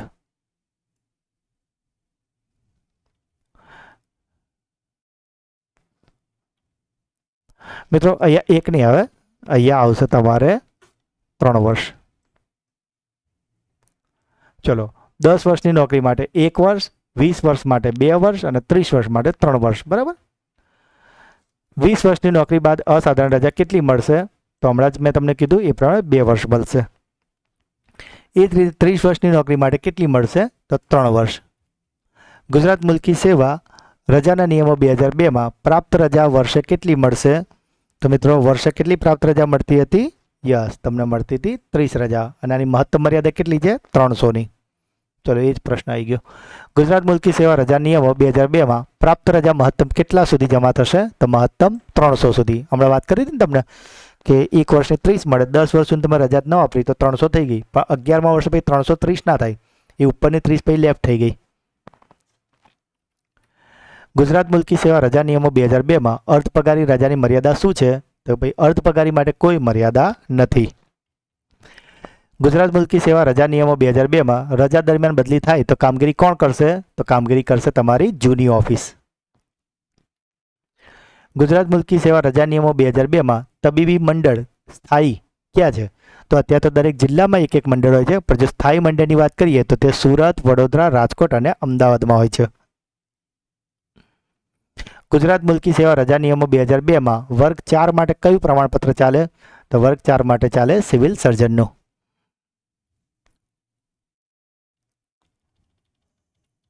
જાવ થઈ જાય. ઓકે. ગુજરાત મુલકી સેવા રજા નિયમો 2002માં રૂપાંતરિત રજા માટે આરએમપી કેટલા દિવસ સુધી પ્રમાણપત્ર આપી શકે છે? તો આરએમપી જે હોય પ્રાઇવેટ ડોક્ટર હોય એ તમને 10 દિવસ સુધીનું આપી શકશે. ગુજરાત મુલકી સેવા રજા નિયમો 2002માં જાહેર હિતમાં અભ્યાસક્રમ માટે રૂપાંતરિત રજા કેટલી હોય છે? તો રૂપાંતરિત રજા હોય છે તમારી 90. ગુજરાત મુલકી સેવા રજા નિયમો 2002માં 120 દિવસથી ઓછી રજા હોય તો ચાર્જ કોને આપી શકાય છે? તો ઓછી હોય તો તે જ મથકના કર્મચારીને, અને 120થી વધારે હોય તો બહારના મથકના કર્મચારીને આપી શકાય. ગુજરાત મુલકી સેવા રજા નિયમો 2002માં રજા દરમિયાન પરીક્ષક તરીકે કામ કરી શકાય? તો કે હા, કરી શકાય, પણ એના માટે મંજૂરી લેવેલી હોવી જોઈએ. તો મિત્રો, આ હતા એઈઆઈની પરીક્ષા માટે ખૂબ જ મહત્વના 400 પ્રશ્નો કે જેમાં આપણે મોટા ભાગના કે જે તમારે પાર્ટ 1માં 150 માર્ક્સનો જે ટોપિક આવવાનો છે તેનોથી મોટા ભાગનું બધું કવર કરી લીધું છે. એટલે જો આટલા તમે પ્રશ્નો સોલ્વ કરી લીધા છે તો હવે એ 150 માર્ક્સમાં તમને વાંધો નહીં આવે. અને મિત્રો, જો હજુ સુધી વિડીયોને લાઇક ના કર્યો હોય તો અત્યારે જ કરી દેજો. અને આમાં 3 કરેક્શન છે તે વિશે જણાવી દઉં. એક છે કે નીતિ આયોગના CEO કે જે BVR સુબ્રમણ્યમ હતા તેઓ અત્યારે ફેબ્રુઆરી મંથના એન્ડમાં તેમનો કાર્યકાળ પૂરો થયો છે, એટલે કે હવે એ નીતિ આયોગના CEO નથી રહ્યા, માટે તેમનો એડિશનલ ચાર્જ અત્યારે નિધિ છિબ્બરજીને આપવામાં આવે છે. બીજું કરેક્શન એ છે કે SMCની રચના દર 2 વર્ષે થાય છે. અને ત્રીજું કરેક્શન એ છે કે જે ટ્રિબ્યુનલ એક્ટ છે તેની જ્યારે ગુજરાતમાં અમલી થયો હતો ત્યારે મોટાભાગની બુકોમાં આનંદીબહેન પટેલ લખેલું છે, માટે આપણે એ રાખ્યું છે, પરંતુ ઘણી જગ્યા પર નરેન્દ્ર મોદી પણ છે, તો એ બાબત જરાક આપ ક્રોસ ચેક કરી લેજો. અને મિત્રો, તમે આપણી ચેનલના વિડીયોને દરરોજ ફોલો કરશો તો તમે કોઈ પણ કોમ્પિટિટિવ એક્ઝામની તૈયારી કરતા હશો તેમાં તમને ચોક્કસથી ફાયદો થશે. તો જો આ વિડીયો તમને ગમ્યો હોય તો લાઈક કરજો. જે પણ પ્રશ્ન પૂછવામાં આવે છે કે તમારો કોઈ ડાઉટ છે તો તેને કોમેન્ટ કરજો. વિડીયોને વધારેમાં વધારે તમારા વોટ્સઅપ, ટેલિગ્રામ તમામ મિત્રો સાથે શેર કરજો. ચેનલને સબસ્ક્રાઈબ ના કરી હોય તો ચેનલને જલ્દીથી સબસ્ક્રાઈબ કરી દેજો. અને મિત્રો, જે મિત્રોએ આપણી શિક્ષણની સિરીઝ પૂરેપૂરી જોઈ છે અને સાથે જ દરરોજના કરંટ અફેર્સના વિડીયો પણ જોયા છે તેઓ હવે એકદમ કોન્ફિડન્સ સાથે એક્ઝામ આપજો, કારણ કે એક્ઝામમાં આ જ બધા ટોપિકો આવવાના છે અને જે દરેકે દરેક ટોપિક હવે તમને એકદમ ક્લિયર સમજાઈ ગયા છે. તો મિત્રો, મળીએ છીએ એક નવા વિડીયોમાં. ત્યાં સુધી ભણતા રહો, આગળ વધતા રહો અને રવિવારની એક્ઝામ માટે આપ સૌને ખૂબ ખૂબ ખૂબ ખૂબ all the best. Thank you.